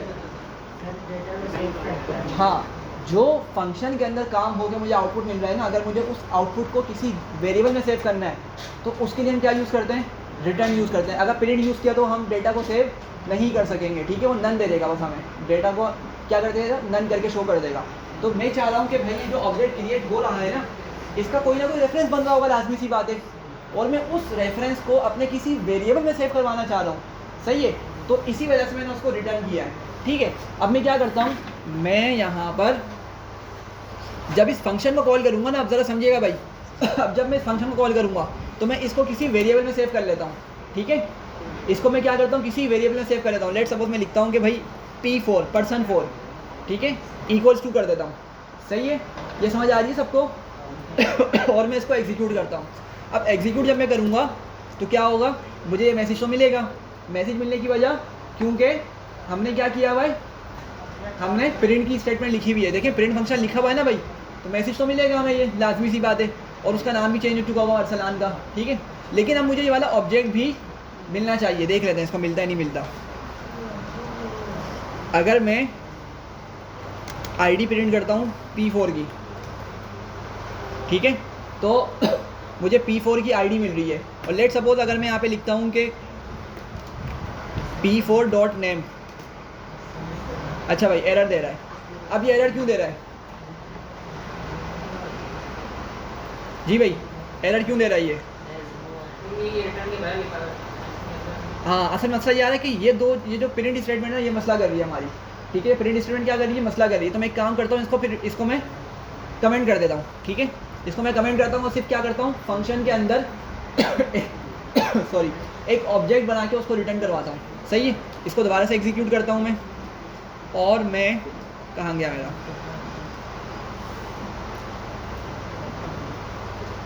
इसको दोबारा से एग्जीक्यूट करूँगा, इसको मैं दोबारा से एग्जीक्यूट करूँगा, ठीक है। और P4.name करूँगा अब, सही है भाई। तो नाम हमें मिला नहीं मिला, ठीक है। तो ये हुआ क्या है, इधर इसको समझ लें। सिंपल सी चीज़ है कि भाई पहले तो मैंने क्या किया था, एक ऑब्जेक्ट को फंक्शन में पास किया था, ठीक है। और उस फंक्शन के अंदर मैंने उसका नाम चेंज करके इन्फो रख दिया था, ऑब्जेक्ट का नाम चेंज करके मैंने इन्फो रख दिया था। और उस इन्फो की मदद से उस मेमोरी लोकेशन का सारा डेटा एक्सेस कर लिया था, info.name info.age करके, सही है। सिंपल सी चीज़ थी। फिर मैंने चेंज भी कर दिया। भाई जब मैं उस जगह से डेटा को एक्सेस कर सकता हूँ तो उस जगह का डेटा भी तो चेंज कर सकता हूँ ना। तो मैंने चेंज कर दिया और हमें वो चेंज बाहर आके मिला। फिर मैंने क्या किया, मैंने ना एक फंक्शन के अंदर एक ऑब्जेक्ट क्रिएट करवाया, ठीक है। फंक्शन में मैंने क्या किया, एक ऑब्जेक्ट क्रिएट करवाया जिसमें मैंने मिस्टर अली का नाम दिया, ठीक है, हमारे होनहार तालिब इल्म। और फिर मैंने उसको रिटर्न किया। रिटर्न करने का मतलब ये था कि मैं उस डेटा को ना, उस डेटा का जो लोकेशन है उसको अपने किस में सेव करूँगा, P4 के अंदर, सही है। तो मैंने P4 में सेव किया और क्या हुआ, जब मैंने उसका नाम निकाला मुझे नाम मिल रहा है, ठीक है। और अगर मैं इसकी एज निकालूँगा मुझे एज मिल जाएगी, ठीक है। तो समझाने का मतलब यहाँ पे क्या था, कंक्लूजन क्या निकली, ओवेस मुर्गा बना दूँ तुम्हें अभी? डिस्टर्बेंस क्रिएट करो क्लास में के लिए। हुआ क्या, कॉन्सेप्ट समझें जल्दी से कि भाई हम ऑब्जेक्ट को ना फंक्शन में पास कर भी सकते हैं और डेटा निकाल सकते हैं, चेंज कर सकते हैं। और दूसरी चीज़, हम फंक्शन के अंदर ऑब्जेक्ट क्रिएट करके बाहर उसका आउटपुट भी दे सकते हैं, ठीक है, हम उसको रिटर्न भी करवा सकते हैं। तो दोनों कंडीशन में हमें कोई मसला नहीं आया। सही है, क्लियर है यहाँ तक? चलूँ आगे?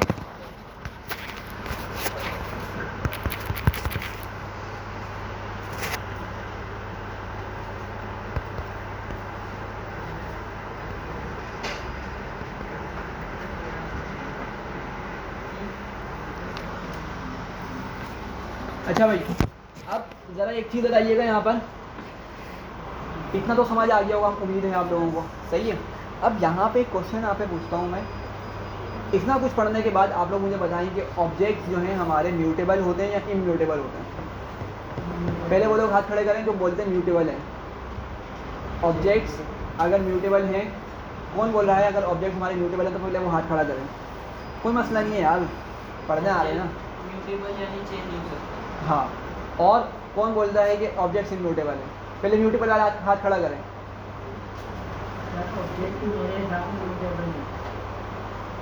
क्या चीज़? ठीक है, और कौन बोल रहा है इम्यूटेबल है?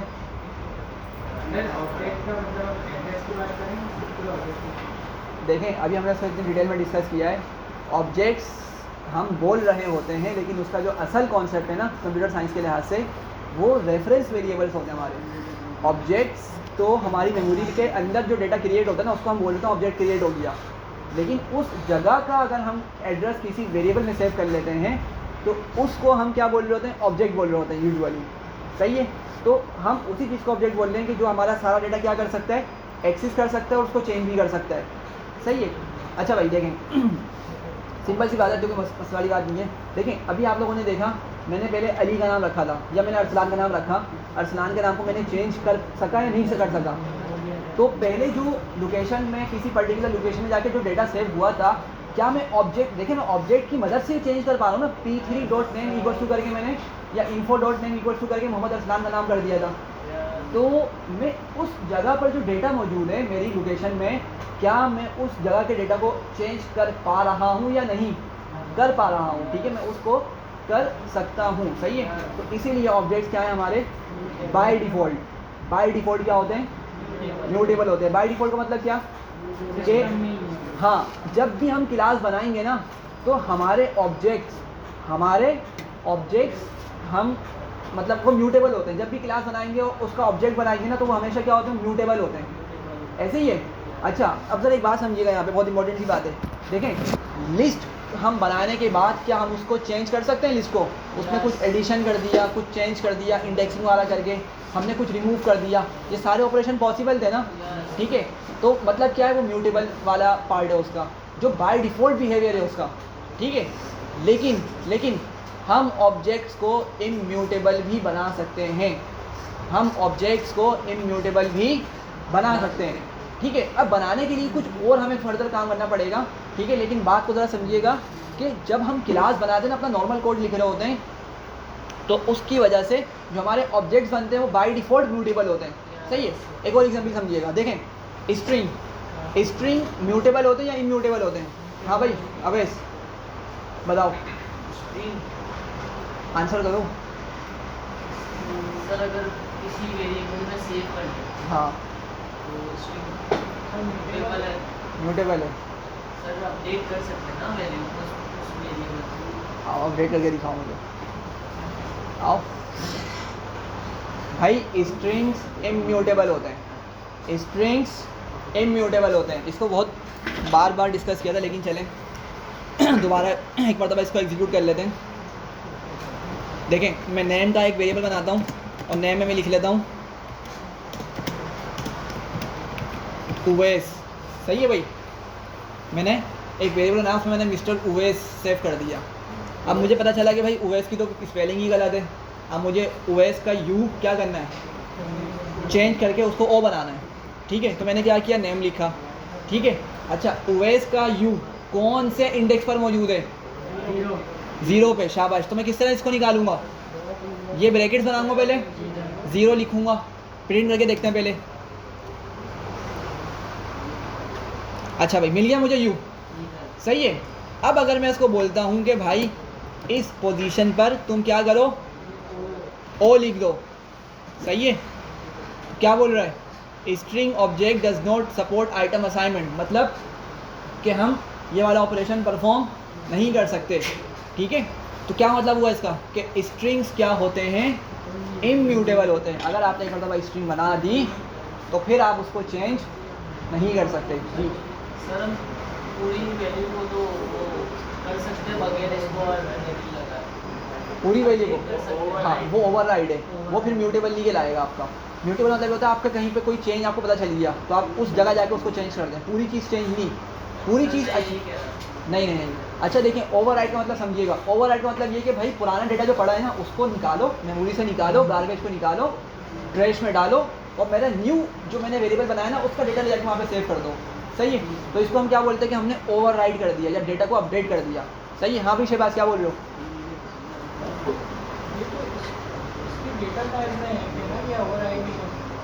किसको ओवरराइड तो कर सकते हैं?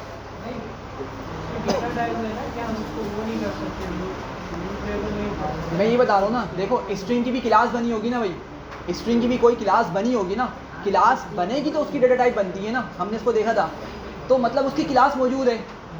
लेकिन अभी हमने जो देखा कि भाई हमने इतनी सारी क्लासेस बना ली, 3 से 4 क्लासेस बनाई है, और हम सब क्लासेस के डेटा को चेंज कर पा रहे हैं, ठीक है।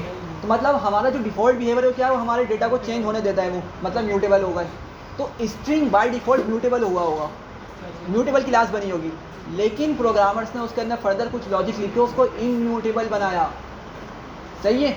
तो मैं यहाँ पे समझाना चाह रहा हूँ कि हमारी क्लासेस जो होती हैं बाय डिफ़ॉल्ट म्यूटेबल होती हैं, उसकी वजह से जो ऑब्जेक्ट्स बनते हैं बाय डिफ़ॉल्ट म्यूटेबल होते हैं, लेकिन अगर हम चाहें तो उसको इम्यूटेबल बना सकते हैं, कोई वजह हो सकती है, ठीक है, XYZ, तो हम उसको आगे देख लेंगे कि किस तरीके से काम होता है, सही है। यहाँ तक कि क्लियर है भाई सबको? ठीक है, बहुत बेसिक सी चीज़ें हमने डिस्कस करी है, लेकिन बहुत इंपॉर्टेंट है ये चीज़ें, सही है। आगे चलते हैं।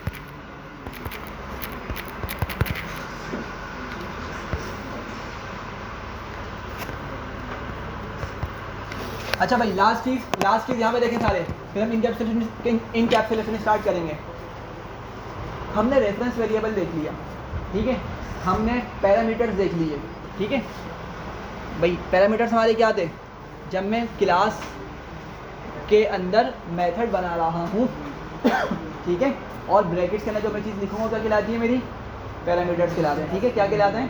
पैरामीटर्स कहलाते हैं। सवाल ये कि अब सेल भी पैरामीटर है, सवाल ये कि सेल भी पैरामीटर है या नहीं है? भाई ब्रैकेट में जो लिखेंगे फंक्शन बनाते हुए या क्लास बनाते हुए वो सबके सब क्या कहलाता है? पैरामीटर है। लेकिन सेल्फ कंपलसरी पैरामीटर है हमारा, मतलब उसको क्लास के अंदर अगर हम लिख रहे हैं ना मेथड को, तो सेल्फ को लिखना ही लिखना है, वो कंपलसरी है, ठीक है। बाकी जो राइट वाले हैं वो ऑप्शनल है, आप लिखें उसको क्लास को किसी और तरीके से हैंडल कर लें, सही है। लेकिन ये सारे के सारे पैरामीटर्स हैं। तो आप लोगों को पैरामीटर का कॉन्सेप्ट पता है। एट्रीब्यूट्स क्या होते हैं? एट्रीब्यूट्स क्या होते हैं? कैरेक्टरिस्टिक हो गई, ठीक है। तो मैं ये बोल सकता हूँ भाई ये जो मेरे पैरामीटर्स है ना, एक तरीके से यही मेरे क्या हैं? एट्रीब्यूट्स हैं, यही है ना भाई। मैं पर्सन की क्लास बना रहा हूँ, मैं पर्सन के बारे में बता रहा हूँ, उसका नेम है, उसकी एज है, उसकी हाइट है, ठीक है, उसकी 2 लेग्स हैं, उसके 2 हैंड्स हैं, ठीक है, मतलब ये सब की क्या उसकी कैरेक्टरिस्टिक्स हैं, ठीक है। तो उसको मैं पैरामीटर बना के भी डिफाइन कर सकता हूँ, और मैं चाहूँ तो यूज़र से इनपुट भी करवा सकता हूँ, सही है। अच्छा, रेफरेंस वेरिएबल अभी हमने डिस्कस कर लिया, रेफरेंस वेरिएबल क्या होता है आप लोगों को क्लियर है। अब एक लास्ट चीज़ है, बहुत इंपॉर्टेंट सी चीज़ है, इंस्टेंस वेरिएबल, ठीक है। क्या? Instance variable. अब ये क्या चीज़ होती है इंस्टेंस वेरिएबल? इसको मैंने शायद, मुझे याद पड़ा मैंने डिस्कस किया था, लेकिन एक नाम मुझे नहीं पता था उस टाइम पे, या माइंड से निकल गया था। अच्छा भाई, एक चीज़ देखिएगा, लास्ट चीज़ है, फिर हम इनकैप्सुलेशन स्टार्ट करेंगे, और हमने इनकैप्सुलेशन हर हालत में आज कंप्लीट करनी है। तो सवाल मैं ये पूछ रहा हूँ यहाँ पे कि भाई इंस्टेंस वेरिएबल क्या होते हैं? अच्छा भाई, किसी को भी नहीं मालूम, वेल डन। देखें यहाँ देखें सारे भाई, मैंने क्लास बनाते हुए नेम कितनी मरतबा लिखा? भाई एक ही मरतबा लिखा है। एज को भी कितनी मरतबा लिखा है? एक ही मरतबा लिखा, सही है। अच्छा, अब मैंने अरसलान की क्लास बनाई, ठीक है, अरसलान का सॉरी ऑब्जेक्ट बनाया, क्लास नहीं अरसलान का ऑब्जेक्ट बनाया, ठीक है, और उसका एड्रेस P3 में सेव कर दिया, सही है। तो नेम की जगह कौन सेव हो गया, अरसलान, और एज की जगह कौन आ गया, उसकी वैल्यू आ गई। अच्छा फिर मैंने क्या किया, मैंने आके कहाँ गए, और नहीं बनाई मैंने क्लासेस, अच्छा ऊपर से चलते हैं सॉरी यहाँ देख लें, मैंने P1 की क्लास बनाई थी, P1 में मैंने किसको रखा था, अली, जो कि एक नेम है और 9 उसकी एज है, सही है। और फिर मैंने क्या किया था, या क्लासेस क्यों नहीं बनाई हुई, एक मिनट रुकें, मैं यहाँ पे एक काम करता हूँ, P3 है ना, मैं यहाँ पे P4 P5 भी बना लेता हूँ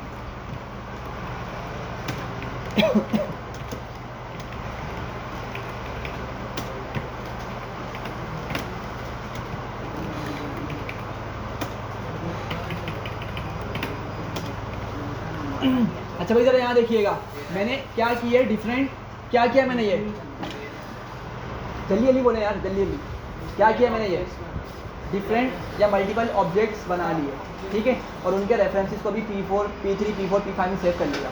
अच्छा भाई अब ज़रा मुझे बताइएगा, अब अगर मैं इसको एग्जीक्यूट करके P4 डॉट नेम करूँ मुझे क्या मिलेगा, P4 dot name Rahul, P3 dot name करूँगा अरसलान, और P5 डॉट नेम करूँगा तो अनी।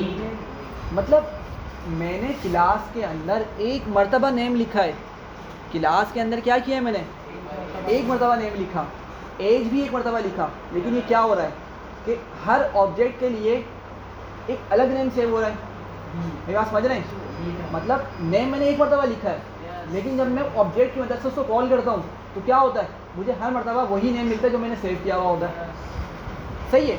मतलब ऐसा नहीं होना चाहिए था कि भाई लेट्स सपोज जैसे मैंने नेम लिखा, यहाँ पे भी मैंने नीचे एग्जांपल दी थी, नेम में मैंने क्या लिखा, ओवैस लिखा, मैंने इसी को क्या किया, इसी को दोबारा से लिखा, मैंने यहाँ पे कर दिया अनीक, सही है। तो अब जब मैं नेम को प्रिंट करूँगा तो मुझे क्या मिलना चाहिए था, अनीक मिलना चाहिए था, सबसे आखिरी वाला नाम मिलना चाहिए था, सही है, ऐसे ही होगा ना, ओवैस का नाम खत्म हो जाएगा, ओवरराइड हो जाएगा, सही है। लेकिन जब मैं क्लासेस के अंदर इस चीज़ को देख रहा हूँ तो मुझे बड़ी हैरानी हो रही है कि भाई ये हो क्या रहा है कि नेम लिखा एक मरतबा है लेकिन वो इतने सारे नेम्स को सेव कर रहा है, इतनी सारी एज को सेव कर रहा है, सही है, बात समझ आ रही है, ठीक है। तो अब ज़रा बात समझ लीजिएगा कि असल में ये जो हमारे सॉरी ये जो हमारे पैरामीटर्स हैं ना, दो जो मेरा पैरामीटर्स यहाँ पे या दो कैरेक्टरिस्टिक्स जो हैं ये हमारे क्या कहलाते हैं, इंस्टेंस वेरिएबल्स कहलाते हैं। आप भले उसको यहाँ से बोल लें या यहाँ से बोल लें, ये दोनों क्या हमारे इंस्टेंस वेरिएबल्स। बात समझिएगा, देखें वर्ड बहुत इंपॉर्टेंट है, इंस्टेंस वेरिएबल्स। वेरिएबल्स का मतलब क्या होता है, वो चीज़ जिसमें हम डेटा को स्टोर कर सकें, हमारी पुरानी डेफिनेशन थी। अब जो हमने ऑब्जेक्ट ओरिएंटेड पढ़ी, हमने क्या पढ़ा है कि भाई वेरिएबल्स क्या हैं, एक्चुअली वो वेरिएबल्स मतलब वो वर्ड्स होते हैं जो हमारी उस ऑब्जेक्ट की लोकेशन को स्टोर करके रखे हुए होते हैं, सही है। ये प्रॉपर डेफिनेशन है हमारी, ठीक है, लेकिन इसको हम फ्रीक्वेंटली यूज़ ही करेंगे, बस कॉन्सेप्ट बताने की हद तक चाहिए आपको। तो ये दोनों नेम और एज क्या है मेरे पास, ये वेरिएबल्स हैं, ठीक है, और इनको हम बोलते हैं इंस्टेंस वेरिएबल। क्या बोलते हैं, इंस्टेंस वेरिएबल, ठीक है। अब इसको इंस्टेंस क्यों बोल रहे हैं, देखिए बात समझिएगा, जब भी मैं ऑब्जेक्ट क्रिएट करता हूँ ना, जैसे मैंने अभी अनीक, अरसलान, राहुल, अनीक 3 ऑब्जेक्ट क्रिएट किए हैं, ठीक है। तो जब ये ऑब्जेक्ट क्रिएट होंगे ना तो अगेन वही कॉन्सेप्ट है कि मेमोरी में जाके एक स्पेस एलोकेट हो जाएगी, एक स्पेस जो है वहाँ पे हमारा ये दोनों डेटा सेव हो जाएंगे जाकर, ठीक है। अब जब मैं राहुल का डेटा सेव करूँगा तो वो एक अलग लोकेशन में जाकर सेव होंगे, सही है। और जब मैं अनीक का ऑब्जेक्ट क्रिएट करूँगा तो अनीक का डेटा एक अलग पोजीशन पे जाकर सेव हो जाएगा। बात समझ आ रही है। तो मतलब ये जो हमारा प्रोग्राम है ना, ये जो नेम और एज लिखा है, ऑल्दो कि ये एक एक मरतबा लिखे हुए, लेकिन इनमें कैपेबिलिटी है, ये कैपेबल है कि क्या कर सकें, हर नेम को, हर ऑब्जेक्ट के नेम को, हर ऑब्जेक्ट की एज को, हाइट को और जो भी डेटा हमने लिखा होगा उसको सेपरेटली क्या कर सकें, हैंडल कर सकें। मतलब हर ऑब्जेक्ट का ये डिफरेंट डेटा कंटेन कर सकते हैं, सही है। तो इसीलिए क्या बोलते हैं इसको, इंस्टेंस वेरिएबल। मतलब वो वेरिएबल्स जो इंस्टेंस का या जो ऑब्जेक्ट का डेटा स्टोर कर सकते हैं, ठीक है। तो इसी वजह से इनको क्या बोलते हैं, इंस्टेंस वेरिएबल्स बोलते हैं। समझ आ गई है, कंफ्यूजन तो नहीं है कोई? हाँ भाई, नहीं पक्का? हाँ भैया, नहीं, मैं तो आपसे पूछ रहा हूँ, मुझसे क्यों पूछ रहे हैं? मैं आपसे पूछ रहा हूँ, समझ आ गया आपको? अच्छा आप पूछे इस तरह से है ना, मैंने कहा शायद आप मुझसे पूछेंगे, आपको समझ आ गया।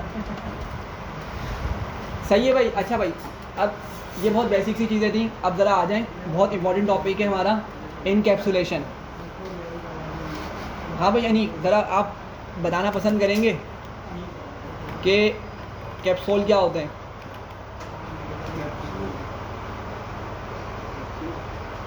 क्या होते हैं कैप्सूल? मेडिकल है ना आपका?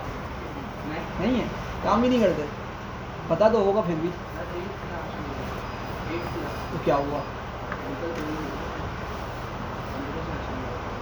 अच्छा भाई देखें, इनकैप्सुलेशन जो है ना, ये हमारा कैप्सूल से सिमिलर है, कॉन्सेप्ट इसका क्या है, कैप्सूल से सिमिलर है, ठीक है।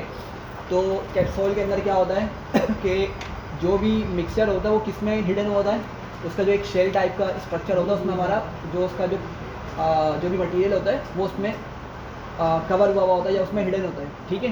मतलब हम सिर्फ ऊपर की चीज़ खाते हैं, लेकिन असल में वो चीज़ हमारी काम की नहीं है, अंदर जो चीज़ मौजूद है वो इम्पॉर्टेंट है हमारे लिए, ठीक है। तो कैप्सूल क्यों बोला जाता है उसको?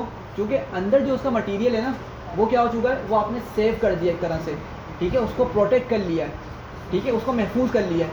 अब ऐसा अगर हो, फॉर एग्जांपल आप मुझे बताएं कि अनीक की तबीयत खराब थी, अनीक एक महंगा कैप्सूल लेकर आया, लेकिन अनीक ने उसको खोला, शेल को खुल जाता है इस तरह से ना, और अंदर वाली चीज़ें फेंक दी और वो खा लिया उसका शेल, कोई फ़ायदा होगा? हाँ भाई अनीक नहीं होगा ना।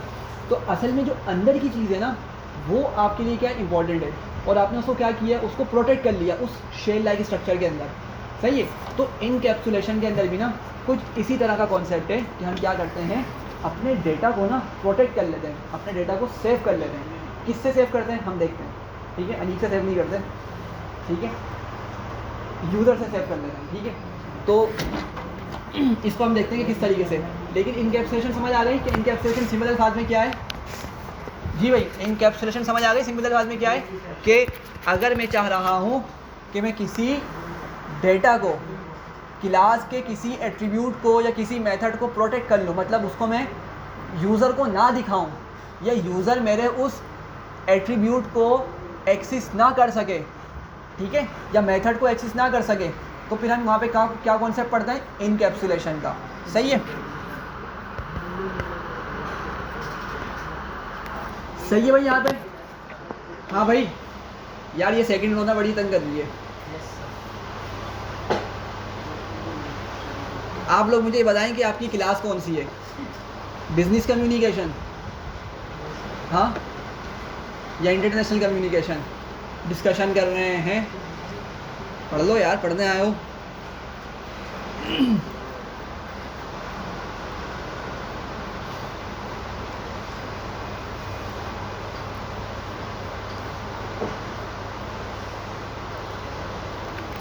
अच्छा मैं अपना एटीएम वाला कोड उठा रहा हूँ, ठीक है, और मैं इसी में कॉन्सेप्ट बताऊँगा आपको।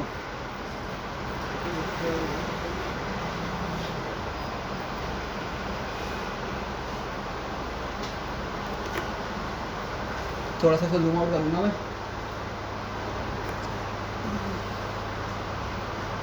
सही है भाई।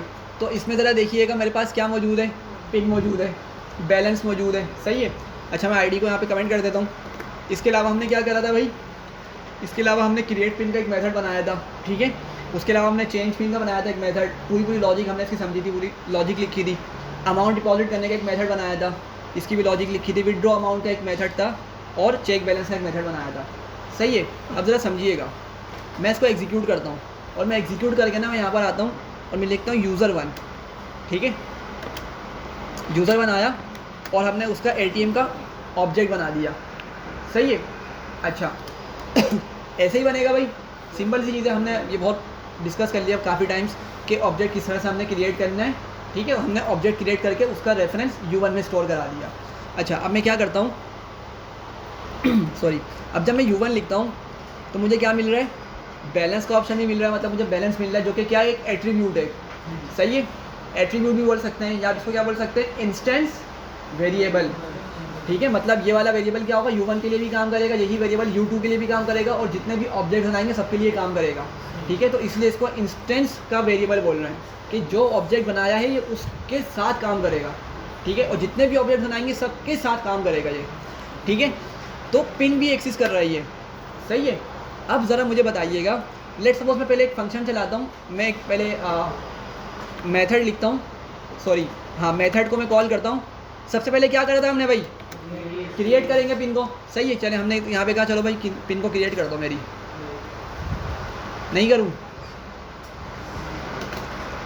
सही भाई पूछ रहे कि अपनी पिन इंटर कर दे, मैंने कहा 1 2 3 4, सही है।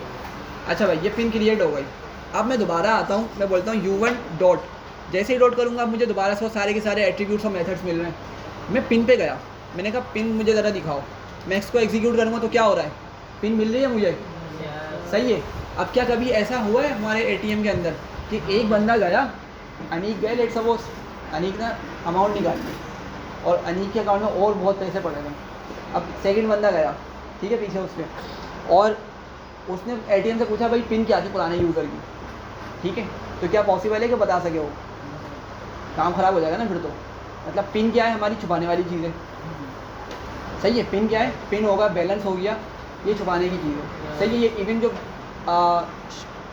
जो काम करने वाले होते हैं ना बैंकर्स, उनको भी इस तरह की चीज़ें नहीं मालूम होती, ठीक है। पिन तो किसी के बंदे के अलावा किसी और को मालूम ही नहीं होती, सही है। ऐसे ही है ना, बैलेंस भी मालूम नहीं होता, क्योंकि बैलेंस अल्टीमेटली पिन से मालूम होता है, सही है। तो अब अगर मैं पिन का जो मेरा वेरिएबल है या पिन का जो मेरा एट्रीब्यूट है, इसका तो पिन को मैं देख पा रहा हूँ, तो मसले वाली बात है। इसको इसी तरह समझे कि हमने कोड लिखा और हमने इसको इम्प्लीमेंट कर दिया मशीन पर, ठीक है। अब यूज़र आ रहे हैं और क्या कर रहे हैं, वो ATM यूज़ कर रहे हैं और क्या कर रहे हैं, उनको ये ऑप्शन मिल गया पिन देखने का, ठीक है। तो क्या होगा, वो ऑब्जेक्ट का नाम लिखकर, ऑब्जेक्ट का रेफरेंस लिखकर डॉट करेंगे, पिन पे क्लिक करेंगे तो हमें वो चीज़ मिल जाएगी, ठीक है। मतलब क्या, मुझे इसको छुपाना पड़ेगा, इन सिंपल वर्ड्स मुझे इसको क्या करना पड़ेगा, इस वेरिएबल को, इस एट्रीब्यूट को हाइड करना पड़ेगा, ठीक है, ताकि कोई बंदा इसको एक्सेस ना कर सके, ताकि कोई बंदा इसको एक्सेस ना कर सके, सही है। एक वजह ये हो सकती है। दूसरी वजह ये हो सकती है कि देखें, जब टीम में काम हो रहा होता है ना, जब टीम वर्क हो रहा होता है, तो लेट सपोज कि भाई एक बंदा है, सीनियर प्रोग्रामर है, उसने क्या किया, अपनी एक पूरी ये क्लास बना के लिख दी, ठीक है, क्लास बना दी। अच्छा, जो क्लास बनती है ना, इसका कोड नहीं दिया जाता किसी को, ठीक है, क्योंकि अगर ये कोड रिवील हो गया, लोगों के पास चला गया ना, तो फिर लोग क्या कर सकते हैं, अगेन इसी तरीके से डेटा को स्टील कर सकते हैं, चोरी कर सकते हैं। पिन का, बैलेंस का डेटा, ठीक है, ये चोरी किया जा सकता है। तो क्लास का कोड नहीं दिया जाता, ठीक है। हाँ, ये बता दिया जाता है कि भाई आपने क्लास को क्रिएट करना है, आपकी क्लास का नाम ये है, जैसे हमारी क्लास का नाम ATM है, किसी प्रोफेशनल प्रोग्रामर ने बनाया होगा, दोस्त ने कोई दूसरा नाम रखा, बैंक अकाउंट या कुछ भी नाम रखा, तो वो नाम बता देगा, तो बता दे भाई आपने इसका ऑब्जेक्ट क्रिएट करके इस पर काम कर सकते हो, सही है, वो टेस्टिंग के लिए, सही है। लेकिन जब कोड बन जाएगा ना क्लास का, तो उसको नहीं दिया जाता, ठीक है, जब मतलब प्रोफेशनली काम हो रहा होगा। तो अब बात को ज़रा समझिएगा, अगर मैंने कोड बनाया, सपोज करें मैंने कोड बना लिया सारा ATM का, ठीक है, और मैंने टेस्टिंग के लिए आगे जो है ना ये कोड दे दिया, ठीक है।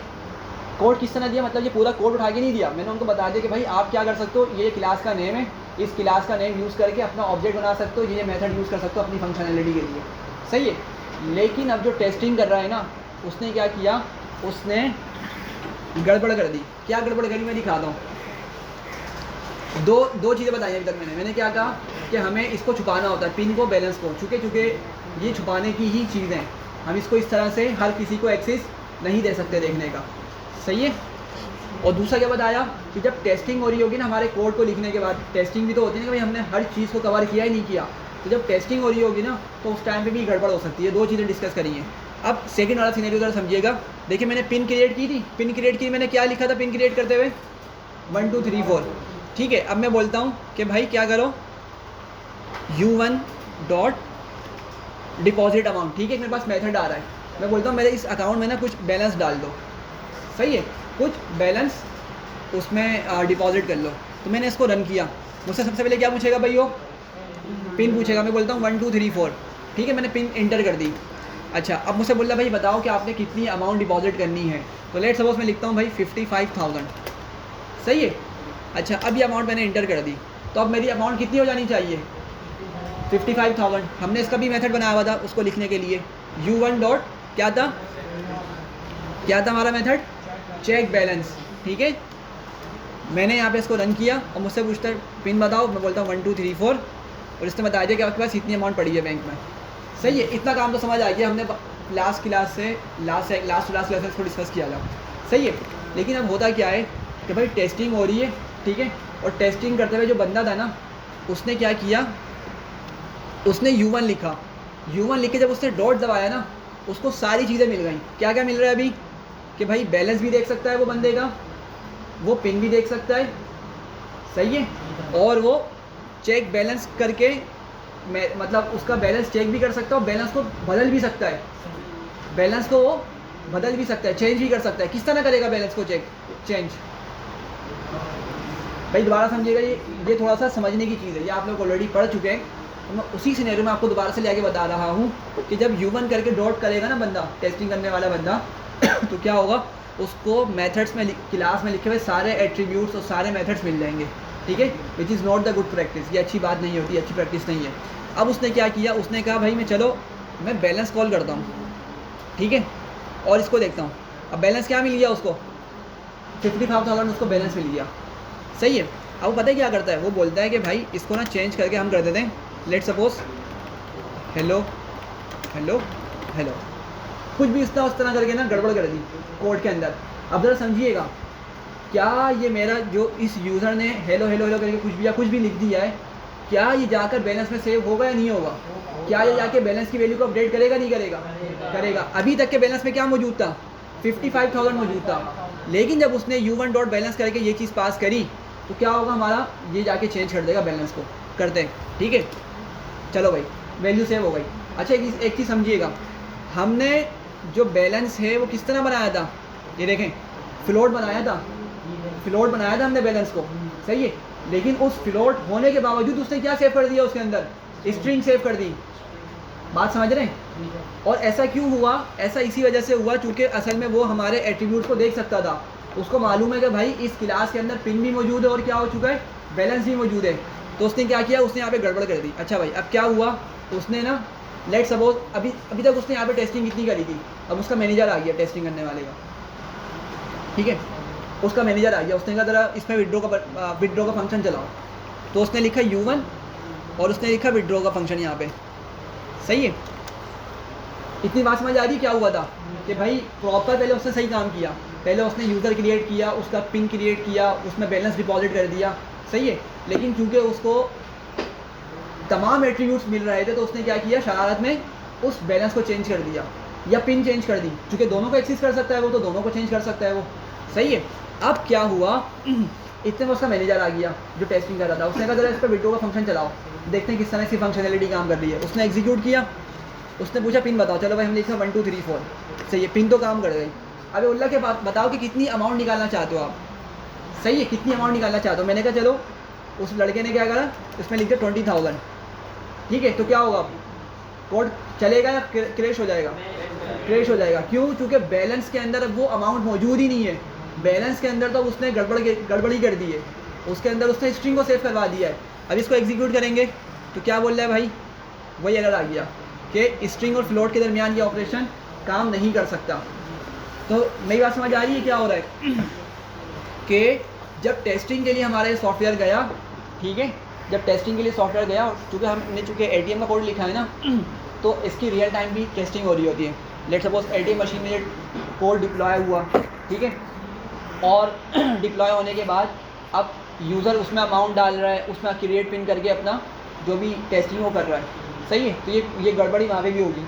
अब हुआ क्या, देखिए जो यूज़र है ना, जो टेस्ट करने वाला है, टेस्टिंग जो कर रहा है इस सॉफ्टवेयर को या इस कोड को, उसके पास हमारे क्लास के जो इम्पोर्टेंट वेरिएबल्स हैं ना, उसका एक्सेस मौजूद है, और वो क्या कर सकता है, उन वेरिएबल्स का उन एट्रीब्यूट्स को चेंज कर सकता है, सही है ना। देखिए मुझे एक बात बताएं, मैं कार की क्लास बनाता हूँ, इसको ज़रा समझिएगा, मैं कार की क्लास बनाता हूँ, ठीक है, लेट सपोज मैं कार के अंदर ना बहुत सारे मैंने एट्रीब्यूट बनाए, जैसे उसके व्हील्स हो गए, उसमें इंटीरियर हो गया, उसका एक्सटीरियर हो गया, उसकी हेडलाइट्स हो गए, मतलब जो भी है बहुत डिटेल में हमने उसकी क्लास बनाई। अब मैं उसमें एक चीज़ को ना नहीं चाहता, एक एट्रीब्यूट नहीं चाहता कि वो यूज़र को दिखे, लेट सपोज वो उसकी प्राइस का, तो उस पर लागत कितनी आ रही है, कितने अमाउंट की बन रही है, क्योंकि जो बिजनेसमैन होते हैं क्या कहते हैं यूजुअली उठा तो लेते हैं चीज़ को, लेकिन आगे क्या होता है उसको महंगी करके बेच होते हैं प्रॉफिट बनाने के लिए। तो कभी भी आपको वो जो उसकी कॉस्टिंग प्राइस है ना, जिस प्राइस पर उन्होंने ख़रीदी है वो आपको नहीं बताएंगे। तो लेट सपोज मैंने कार की क्लास बनाई और मैंने आपको ये नहीं बताया कि भाई सॉरी उसमें इस तरह का एक एट्रीब्यूट तो है जिसमें मैंने बताया हुआ है कि भाई इसमें कितनी कॉस्ट लगी, ताकि वो मेरी आसानी के लिए बाद में उसको मैं एक्सेस कर सकूँ। लेकिन मैं चाह रहा हूँ कि वो चीज़ आप लोगों से छूट जाए, ठीक है, मतलब ये जो उसको फर्दर यूज़ करने वाला है उसको वो चीज़ एक्सेस ना हो। वो एक पर्टिकुलर एट्रीब्यूट है जिसका नाम क्या है, कॉस्टिंग प्राइस, सही है। तो अब उसको किस तरह से हम छुपा सकते हैं, ठीक है। हमारी ATM क्लास के अंदर हमने पिन और बैलेंस दोनों को छुपाना है, लेकिन क्लास कार की अगर है तो उसके अंदर लेट्स सिर्फ मुझे प्राइस को छुपाना है, ठीक है। जब कोई और क्लास है आपने उसमें किसी पर्टिकुलर वेरिएबल को छुपाना है, और छुपाने का मकसद क्या है, ताकि जो इस कोड को बंदा एक्सेस कर रहा है ना, कोई बंदा इस कोड को जो एक्सेस कर रहा है वो हमारे इन एट्रीब्यूट्स को चेंज ना कर सके। अगर चेंज करेगा तो मसला हो जाएगा, सही है। तो अब पहले यहाँ तक समझ आ रहा है मैं क्या बता रहा हूँ कि हमारे जो एट्रीब्यूट्स हैं ना इनको हमें छुपाना होता है, लेकिन अभी तो हमने कुछ ऐसा लिखा ही नहीं कि हमारे वो वेरिएबल्स छुप सकें, सही है। तो क्या होगा, यूज़र जो है वो इनको ईजिली चेंज कर सकता है, और जब ईजिली चेंज कर सकेगा तो फिर हमारे लिए आगे बड़ा मसला हो जाएगा, ठीक है। तो हुआ क्या कि उसने इसको इस तरह से करके लिख दिया, ठीक है। अब ये मसला हो गया, सही है। तो फिर क्या हुआ, मैनेजर ने ना लेट सपोज उस प्रोग्रामर को बुलाया और बोला भाई तुमने क्या कोड लिखा है, तुम्हारा कोड यहीं पे क्रैश हो गया। ATM को तो बहुत फीचर्स होते हैं, बहुत सिक्योरिटी फीचर्स होते हैं, तुम्हारा कोड तो इतनी सी चीज़ पर क्रैश हो गया, सही है। तो ऐसा हुआ क्या, ऐसा हुआ क्यों, क्योंकि प्रोग्रामर की गलती थी, उसने उन एट्रीब्यूट्स को प्राइवेट नहीं बनाया। क्या नहीं बनाया, प्राइवेट नहीं बनाया, ठीक है। अब प्राइवेट का मतलब क्या हुआ, देखें प्राइवेट बनाने का मतलब मैं क्या बोल रहा हूँ कि भाई यहाँ देखें सारे, प्राइवेट बनाने का मतलब क्या है कि जो प्रोग्रामर है ना बस वही उन वेरिएबल्स को देख सकता है, सॉरी वेरिएबल्स नहीं, उनकी एट्रीब्यूट्स को देख सकता है। जो प्रोग्रामर है ना बस वही प्रोग्रामर उन एट्रीब्यूट्स को एक्सेस कर सकता है, उसके अलावा कोई एक्सेस नहीं कर सकता, ठीक है। तो अभी मैं आपको लिखने से पहले एक चीज़ दिखा देता हूँ। तो अगर मैं U1 लिखता हूँ, U1 लिख के डॉट लिखता हूँ, तो आप लोग देख सकते हैं कि मुझे बैलेंस भी मिल रहा है और क्या मिल रही है, पिन मिल रही है। मैं इन दोनों को हाइड करना चाह रहा हूँ, इन दोनों को प्राइवेट बनाना चाह रहा हूँ। तो मैं क्या करूँगा, उसके लिए मैं आऊँगा सॉरी मैं आऊँगा इधर क्लास में, और जिस भी एट्रीब्यूट को मुझे प्राइवेट बनाना होगा ना उससे पहले मैं डबल अंडरस्कोर लगा दूँगा। क्या करूँगा, उससे पहले डबल अंडरस्कोर लगा दूँगा। मेरी बात समझ आ रही, मैंने क्या किया, मुझे पिन वाले एट्रीब्यूट को छुपाना था यूज़र से ताकि उसको एक्सेस ना कर सके, सही है। तो जब अब बंदा टेस्टिंग कर रहा होगा ना, पहले उसको पिन का वेरिएबल पिन का एट्रीब्यूट दिख रहा था, बैलेंस का एट्रीब्यूट दिख रहा था, लेकिन जैसे ही मैंने डबल अंडरस्कोर लगाया इनसे पहले तो क्या होगा, अब उसको ये वाले एट्रीब्यूट्स नहीं दिखेंगे। मेरी बात समझ आ रही है, अब उसको ये वाले एट्रीब्यूट्स नहीं दिखेंगे, ठीक है। अच्छा, लेकिन अभी जब हमने इसको चेंज किया ना, हमने इसको प्राइवेट बना दिया। क्या बोलते हैं, डबल अंडरस्कोर यूज़ करने का मतलब क्या होता है कि हमने उन एट्रीब्यूट्स को क्या किया, प्राइवेट बना दिया। मतलब अब जो टेस्टिंग के लिए बंदा आए या कोई ATM पे जाके उसको टेस्ट कर रहा हो, ठीक है, कोई भी बंदा इनको एक्सेस नहीं कर सकता, ठीक है।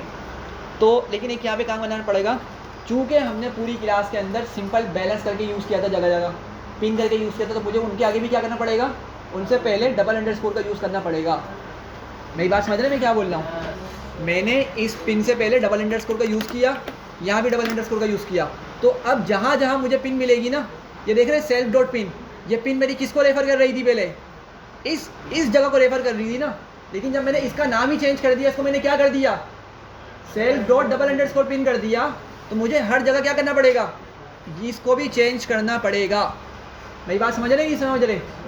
सेल्फ डॉट पिन मेरी पहले ऊपर वाले एट्रीब्यूट को रेफ़र कर रहा था, लेकिन चूंकि मैंने उसके आगे उससे पहले डबल अंडरस्कोर का यूज़ कर लिया, तो अब मुझे हर जगह बैलेंस और पिन की जगह डबल अंडरस्कोर का यूज़ करना पड़ेगा। तो ज़रा इसको पहले सही करते हैं हम। यहाँ पे लिखते हैं डबल अंडरस्कोर, ठीक है, और ये भी क्या हो जाएगा, हमारा डबल अंडरस्कोर हो जाएगा, ठीक है। उसके अलावा ये भी डबल अंडरस्कोर हो जाएगा, ठीक है। और यहाँ पे बैलेंस भी क्या हो जाएगा मेरा, डबल अंडरस्कोर, ये भी double underscore, double underscore, double underscore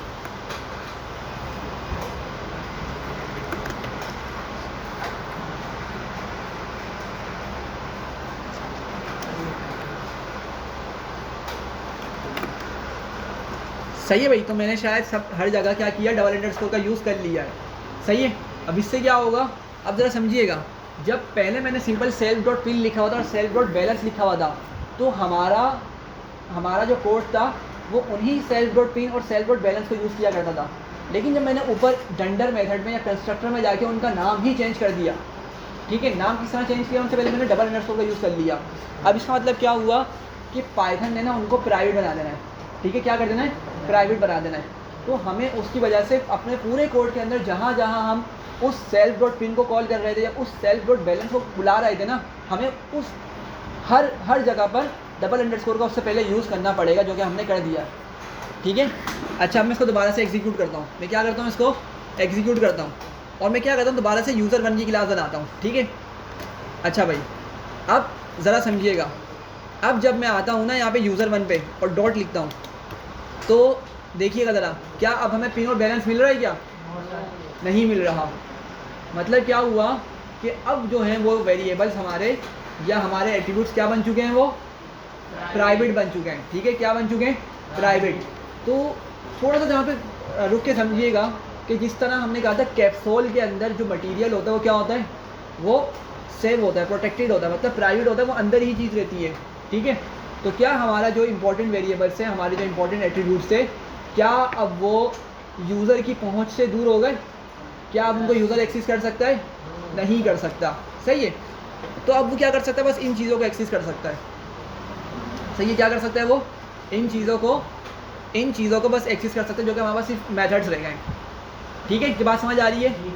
तो अब की मर्तबा अब वो क्या करता है, लेट्स सपोज उसने क्रिएट पिन किया और क्रिएट पिन करने के बाद क्या हुआ, उसने लेट्स सपोज 1 2 3 4 लिखा। ठीक है। और अगर वो u1 डॉट पिन को कॉल करेगा, वो समझ रहा है कि भाई अभी भी क्या है, पिन नामी एक वेरिएबल मौजूद है। यूज़र क्या समझ रहा है कि पिन नाम का अभी भी वेरिएबल मौजूद है। मैं क्या करता हूँ, इसको कॉल करके पिन बुलाता हूँ, पिन देखता हूँ, तो क्या बोल रहा है, ATM object has no attribute pin. सही है, एरर दे दिया उसने कि भाई तुम जिस चीज़ को एक्सेस करना चाह रहे हो तो एग्जिस्ट ही नहीं करती। ऑल्दो कि हमने प्रोग्राम में लिखी हुई है अपने, लेकिन हमने उसको क्या बना दिया है, प्राइवेट, जिसकी वजह से यूज़र अब उसको एक्सेस नहीं कर सकता। तो अब जब वो इसको एक्सेस नहीं कर सकता, ठीक है, तो क्या इसको चेंज कर सकता है वो? जी सर बोले। सर इसके आगे डबल एक मिनट लगा के देखो। हाँ, इसके आगे डबल अंडरस्कोर लगा के देखो। बताता हूँ। समझिए कि हम चेंज करने के लिए इसको पिन की ज़रूरत होगी। हाँ, लेट्स सपोज उसको पिन मालूम है, तो अब वो इसको चेंज कर सकता नहीं कर सकता, पिन को कर सकता है। अच्छा भाई, यहाँ क्वेश्चन देखिएगा ज़रा, मैं बोल रहा हूँ पहले यूज़र को जब पिन और बैलेंस के एट्रीब्यूट्स विजिबल थे ना, उस टाइम पे तो वो शरारतें कर रहा था। ठीक है, प्रोग्राम को ख़राब कर रहा था। लेकिन अब जबकि वो प्राइवेट हो चुके हैं, ठीक है, तो यूज़र अभी भी समझ रहा है कि भाई हो सकता है कि अभी भी वो वेरिएबल्स मौजूद हों या वो एट्रीब्यूट्स मौजूद हों। ठीक है, तो वो आया u1 डॉट पिन, उसने एग्जीक्यूट किया, उसको नहीं मिला। लेकिन वो करता है क्या, बोलता है चलो यार मैं इसको ना पिन को ही चेंज कर देता हूँ। लेट्स सपोज लिख देता हूँ मैं, सॉरी, ABCD। सही है, तो क्या होगा ये, हाँ भाई देखिएगा ज़रा, मैं इसको पहले बता चुका हूँ मैं आप लोगों को। क्या हुआ, कोड एग्जीक्यूट हो गया, कोड एग्जीक्यूट हो गया। मैंने शायद लास्ट क्लास में बताया था, समझिएगा इस बात को, कि हम क्लास के बाहर से भी एट्रीब्यूट बना सकते हैं। क्लास के बाहर खड़े होकर हम क्या कर सकते हैं, एट्रीब्यूट बना सकते हैं अपने। ठीक है, मुझे याद पड़ा, मैंने जेंडर करके दिखाया था, एक नेम और एक एज, 2 एट्रीब्यूट बनाए थे मैंने क्लास के अंदर। लेकिन मैंने क्लास के बाहर खड़े होकर मैंने एक जेंडर का एक और एट्रीब्यूट बनाया था। सही है। तो असल में यहाँ पे क्या हो रहा है, इसको समझिएगा, ये जो यूज़र ने u1 डॉट पिन लिखा ना, अब हो क्या रहा है, ये हमारा जो पिन वाला वेरिएबल है ना ऊपर एट्रीब्यूट है, अब ये वो नहीं बन रहा, वो चेंज नहीं हो रहा, ये एक अलग से जाके क्या बन रहा है, अलग से जाके एट्रीब्यूट बन रहा है ये हमारा। मेरी बात समझ रहे हैं, ये हमारा पिन को जाके चेंज नहीं कर रहा ऊपर वाले जो हमने एट्रीब्यूट बनाया था, ये अलग से क्या कर रहा है, एक न्यू पिन बना रहा है हमारी। नहीं यकीन आ रहा तो इसको देखें, मैं क्या करता हूँ, मैं नीचे आता हूँ और मैं लिखता हूँ u1, डॉट दबाऊंगा तो आपको पिन भी मिल जाएगा। देखें पिन मिल रहा है, लेकिन ये पिन कौन सा है, ये वो पिन है जो अलग न्यू एट्रीब्यूट बनाया यूज़र ने, ठीक है। ये वो वाला एट्रीब्यूट नहीं है जो हमने ऊपर बनाया था डबल अंडरस्कोर पिन करके, सही है। ये वाला मेथड सॉरी ये वो वाला एट्रीब्यूट नहीं है। पहले बताएं यहाँ तक क्लियर हो रहा है, ठीक है। सबसे पहले हम कहाँ से चले थे कि अगर हमने सिंपल डबल अंडरस्कोर का यूज़ नहीं किया तो यूज़र उनको एक्सेस कर सकता है, एक्सेस करने के बाद उनके अंदर चेंज करके काम ख़राब कर सकता है। अच्छा, हमने क्या किया, हमने उसको बचाने के लिए डबल अंडरस्कोर का यूज़ कर लिया, और अब यूज़र क्या हो गया, अब यूज़र की शरारतें ख़त्म नहीं हुई। मतलब अब क्या हुआ, शरारतें तो अभी भी कर रहा है वो, लेकिन अब वो जो हमारा पिन वाला वेरिएबल है ना, पिन वाला एट्रीब्यूट और बैलेंस वाला एट्रीब्यूट है, उसको एक्सेस नहीं कर पा रहा। अब वो समझ रहा है मैंने u1 डॉट पिन करके इसको ABCD कर दिया ना, तो मेरा पिन चेंज हो गया जाकर। ऐसा नहीं है, ऐसा नहीं है, ठीक है। अच्छा, तो अब हुआ क्या, इस पिन का ना अलग से एक अलग एट्रीब्यूट बन गया क्लास के अंदर, ठीक है। और ये एट्रीब्यूट क्या है, ये एट्रीब्यूट बिल्कुल डिफरेंट है उस वाले एट्रीब्यूट से हमारे, सही है। तो इसका कोई फ़र्क नहीं पड़ा, सही है। अच्छा भाई, एक क्वेश्चन आया था कि अब यूज़र थोड़ा सा ना प्रोग्रामर है, ठीक है, प्रोग्रामर है। लेट सपोज यूज़र ओएस है, ओएस को आती है प्रोग्रामिंग, और ओएस के क्या बोलते हैं, पता नहीं एक प्रॉपर वर्ड होता है, खैर ओएस का दिमाग चल रहा है बिल्कुल ज़बरदस्त। ओएस ने कहा कि भाई प्राइवेट एट्रीब्यूट जब बनते हैं तो प्राइवेट एट्रीब्यूट बनाने से पहले हम क्या यूज़ करते हैं, डबल अंडरस्कोर का यूज़ करते हैं। तो अगर मैं डबल अंडरस्कोर का यूज़ करके उस पिन को चेंज करना चाहूँ तो पिन क्या हो जाएगी, चेक करके देखते हैं क्या होती है, चेंज होती ही नहीं होती। हाँ, नहीं देगा वो। आप डबल अंडरस्कोर बैलेंस पिन लिख लो नहीं देगा वो। क्या बोल रहा है, पिन एग्जिस्ट ही नहीं करती, सही है। लेकिन ओएस ने कहा कि भाई मैं क्या करता हूँ, मुझे लग रहा है कि मैं इसको चेंज कर सकता हूँ, भले मैं एक्सेस नहीं कर पा रहा लेकिन मैं इसको चेंज कर सकता हूँ, सही है। तो ओएस ने क्या किया, पिन के अंदर उठाया, दोबारा से उसने लिख दिया XYZ, सही है, पिन में ये मेंशन कर दिया। तो ज़रा मुझे बताइएगा आप लोग कि क्या ये पिन जो है हमारे उस प्राइवेट एट्रीब्यूट को चेंज करेगी या नहीं करेगी। हाँ भाई, प्राइवेट वाले को तो फिर क्या होगा, ये हाँ, ये दोबारा से एक न्यू एट्रीब्यूट बना देगा आपका ऊपर, समझ रहे बात को। ये दोबारा से डबल अंडरस्कोर के साथ एक और एट्रीब्यूट बना देगा, लेकिन उसको एक्सेस नहीं कर सकेगा। करके देखते हैं इसको एग्जीक्यूट किया हमने, ठीक है। अब ये भी एक एट्रीब्यूट बन गया, ठीक है। तो क्या करते हैं हम, u1 डॉट,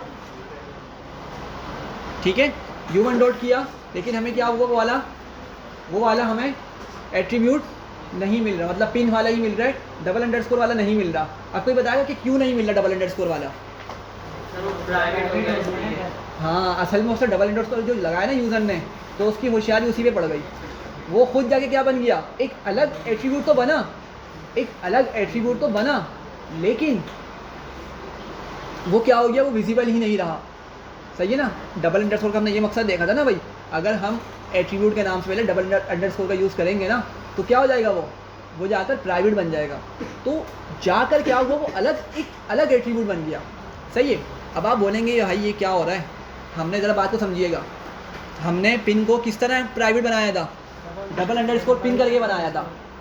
हमने डबल अंडरस्कोर पिन करके क्या किया था, इसको प्राइवेट बनाया था।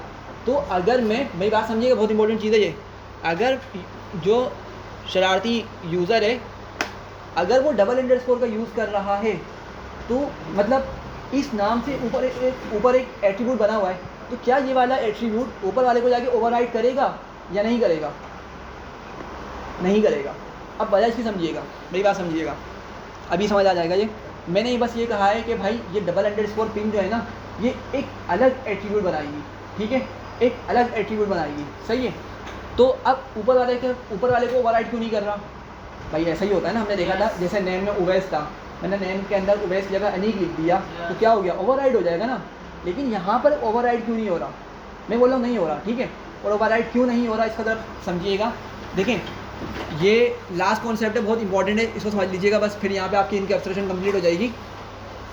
देखें, बात यह है कि जब मैंने डबल अंडरस्कोर का यूज़ किया ना, किसी भी एट्रीब्यूट से पहले जब मैंने डबल अंडरस्कोर का यूज़ किया, तो पाइथन क्या करेगा, पाइथन ना, अब पता है इस एट्रीब्यूट का क्या नाम रखेगा, बात समझिएगा भाई यहाँ पे ज़रा। जो हमने डबल अंडरस्कोर पिन किया है, डबल अंडरस्कोर बैलेंस किया, हमने इसको प्राइवेट बना दिया। तो जब पाइथन इसके पीछे डबल अंडरस्कोर को देखेगा ना, तो पाइथन इनका नाम double underscore pin, double underscore balance नहीं रखेगा। पता है क्या रखेगा? इसका नाम रखेगा अंडरस्कोर क्लास का नाम। क्लास का नाम क्या है हमारी? ATM। फिर डबल अंडरस्कोर और फिर उस एट्रीब्यूट का नाम करके रखेगा। मेरी बात समझ आ रही है? तो जब हम किसी भी एट्रीब्यूट से पहले डबल अंडरस्कोर का क्या करेंगे? यूज़ करेंगे। तो पाइथन उसका नाम किस तरह से करके रखता है? अंडरस्कोर क्लास का नाम, जो कि ATM है हमारी क्लास का नाम। फिर डबल अंडरस्कोर पिन। सही है? यहाँ तक समझ आ रही है? तो जब यूज़र डबल अंडरस्कोर पिन करके भेज रहा है ना, तो पाइथन क्या करेगा? पाइथन इसको समझिएगा, पाइथन इसको इसी नाम का वेरिएबल बनाएगा। मतलब डबल अंडरस्कोर पिन करके ही एक वेरिएबल बनाएगा। सही है? एट्रीब्यूट बनाएगा। लेकिन जब हमने ऊपर क्लास में, ये समझिएगा इस बात को, हमने जब क्लास के अंदर यही चीज़ डबल अंडरस्कोर के साथ लिखी थी ना, जब डबल अंडरस्कोर के साथ लिखी थी, डबल अंडरस्कोर के साथ, तो पाइथन ने इसका नाम किस तरह से रखा था? Underscore ATM double underscore attribute का नाम। जब क्लास के अंदर लिखेंगे डबल अंडरस्कोर, जब ये वाला काम होगा। अगर हम बाहर से भेजेंगे ना, तो बाहर से भेजने में सिर्फ क्या करेगा? उसको वो हाइड तो करेगा, लेकिन उसको फिर भी क्या रखेगा? पिन ही रखेगा। नहीं समझ आ रही मेरी बात? तो इसी वजह से डबल अंडरस्कोर का यूज़ करते हुए जो यूज़र ने अपना एक इनपुट भेजा ना, पाइथन समझिए उसको प्राइवेट बनाना है, प्राइवेट बना दिया, लेकिन उसका नाम अभी भी क्या रखेगा? पिन ही रखेगा। उसका नाम हमारे इस वाले नाम से मैच नहीं करेगा। सही है? अच्छा, अब जो यूज़र था ना, उसका शरारत का एक लेवल और बढ़ गया। उसने कहा अच्छा, ये तो मुझे नया कॉन्सेप्ट पता चला है, अब वो जीत जाएगा। अब वो क्या करेगा? अब वो आया, सही है, उसने क्या किया? उसने यही चालाकी करी। भाई अब यूज़र है, उसको क्लास का नाम तो पता है ना, क्लास का नाम तो मालूम है ना उसका। भाई क्लास की मदद से तो ऑब्जेक्ट बना रहा है वो। तो उसने क्या किया? अंडरस्कोर यूज़ किया। ठीक है, उसने लिखा ATM। देखें आ गया उसके पास पिन और बैलेंस? आ रहा है नहीं आ रहा? तो उवैस ने कहा चलो भाई अब तो मेरा काम आसान होने वाला है। पिन यहाँ पे क्लिक किया उसने, तो देखें क्या मिल गया? दोबारा से उसको मिल गया 1 2 3 4। बात समझ रहे हैं? तो अब फिर क्या कर सकता है यूज़र? यहाँ पे आके कुछ यहाँ पे गड़बड़ कर सकता है। सही है? बात समझ आ रही है? तो अब लेकिन बात को ज़रा समझिएगा। यहाँ पे 2 बातें निकलती हैं, इस क्लास ख़त्म कर रहे हैं। पाइथन में ना, अगर आप जावास्क्रिप्ट पढ़ेंगे और पाइथन पढ़ेंगे, तो जावास्क्रिप्ट के अंदर ना, अगर आपने एक मरतबा किसी एट्रीब्यूट को प्राइवेट बना दिया, तो फिर भले आप कुछ भी कर लें, कोई भी लॉजिक अप्लाई कर लें, कोई भी कुछ भी कर लें, आप उसको हरगिज़ एक्सेस नहीं कर सकते। लेकिन पाइथन के अंदर यहाँ पे एक ये फंक्शनैलिटी होती है कि अगर आपने अपने एट्रीब्यूट को प्राइवेट बना भी दिया ना, ठीक है, तो आप उसको फिर भी एक्सेस कर सकते हैं। किस तरह एक्सेस कर सकते हैं? अंडरस्कोर करेंगे, उस क्लास का नाम डबल अंडरस्कोर एट्रीब्यूट लिखेंगे, तो आप उसको एक्सेस कर सकते हैं। तो अगर मैं इसको दोबारा यहाँ पे चेंज करना चाहूँ, मैं इसको चेंज कर सकता हूँ। ठीक है, तो इसका सोल्यूशन क्या होता है? इसका सोल्यूशन ये होता है कि जब हम क्लास बना रहे होते हैं ना, हम उसी टाइम अपने सारे एट्रीब्यूट को क्या करते हैं? छुपा देते हैं, ताकि यूज़र को आइडिया ही नहीं हो सके कि हमने क्या एट्रीब्यूट यूज़ किया है। आज समझ रहे हैं? हमें तो मालूम है ना हमने पिन और बैलेंस का यूज़ किया था। अब लेट सपोज मैंने कोई क्लास बनाई और मैंने उसके अंदर एट्रीब्यूट्स जो इंपॉर्टेंट थे मेरे, जिनको मुझे इनकैप्सुलेट करना था, छुपाना था, प्राइवेट बनाना था, उनके पीछे मैंने पहले से डबल अंडरस्कोर लगा दिया। अब आप लोग गेस कर लें, कितने गेस करेंगे? आपको पता ही नहीं चलेगा मैंने कौन सा वाला एट्रीब्यूट का नाम रखा है जिसको मैंने प्राइवेट बना के रखा है। सही है ना? आपको मालूम ही नहीं हो सकेगा मैंने कौन से एट्रीब्यूट को प्राइवेट बना के रखा है। सही है? तो ये चीज़ होगा इंशाल्लाह, फिर हम इसको नेक्स्ट क्लास में ना कंटिन्यू करेंगे। लेकिन आपकी इनकैप्सुलेशन समझ आ गई होगी होपफुली कि ये बहुत इंपॉर्टेंट होती है। ठीक है, और ये जब आप सैलरी वगैरह की क्लासेस बना रहे होंगे ना, जैसे एम्प्लॉय की कोई क्लास बना रहे हैं, उसका आपको सैलरी छुपानी है और दूसरी चीज़ें जो हैं, तो आप क्या करते हैं? उससे पहले सैलरी से पहले डबल अंडरस्कोर का यूज़ कर लेंगे। ठीक है, या उसने कितना लोन लिया वो उससे पहले डबल अंडरस्कोर का यूज़ कर लेंगे, ताकि यूज़र जब उसका ऑब्जेक्ट बनाए तो उसको वहाँ पे आइडिया ही ना हो सके। समझ रहे हैं बात को? तो ये हमारा इनकैप्सुलेशन अल्हम्दुलिल्लाह ऑलमोस्ट कंप्लीट हो गया है। थोड़ा सा और डिस्कस करेंगे, और बाकी फिर नेक्स्ट क्लास हम इनहेरिटेंस वगैरह को डिस्कस करेंगे।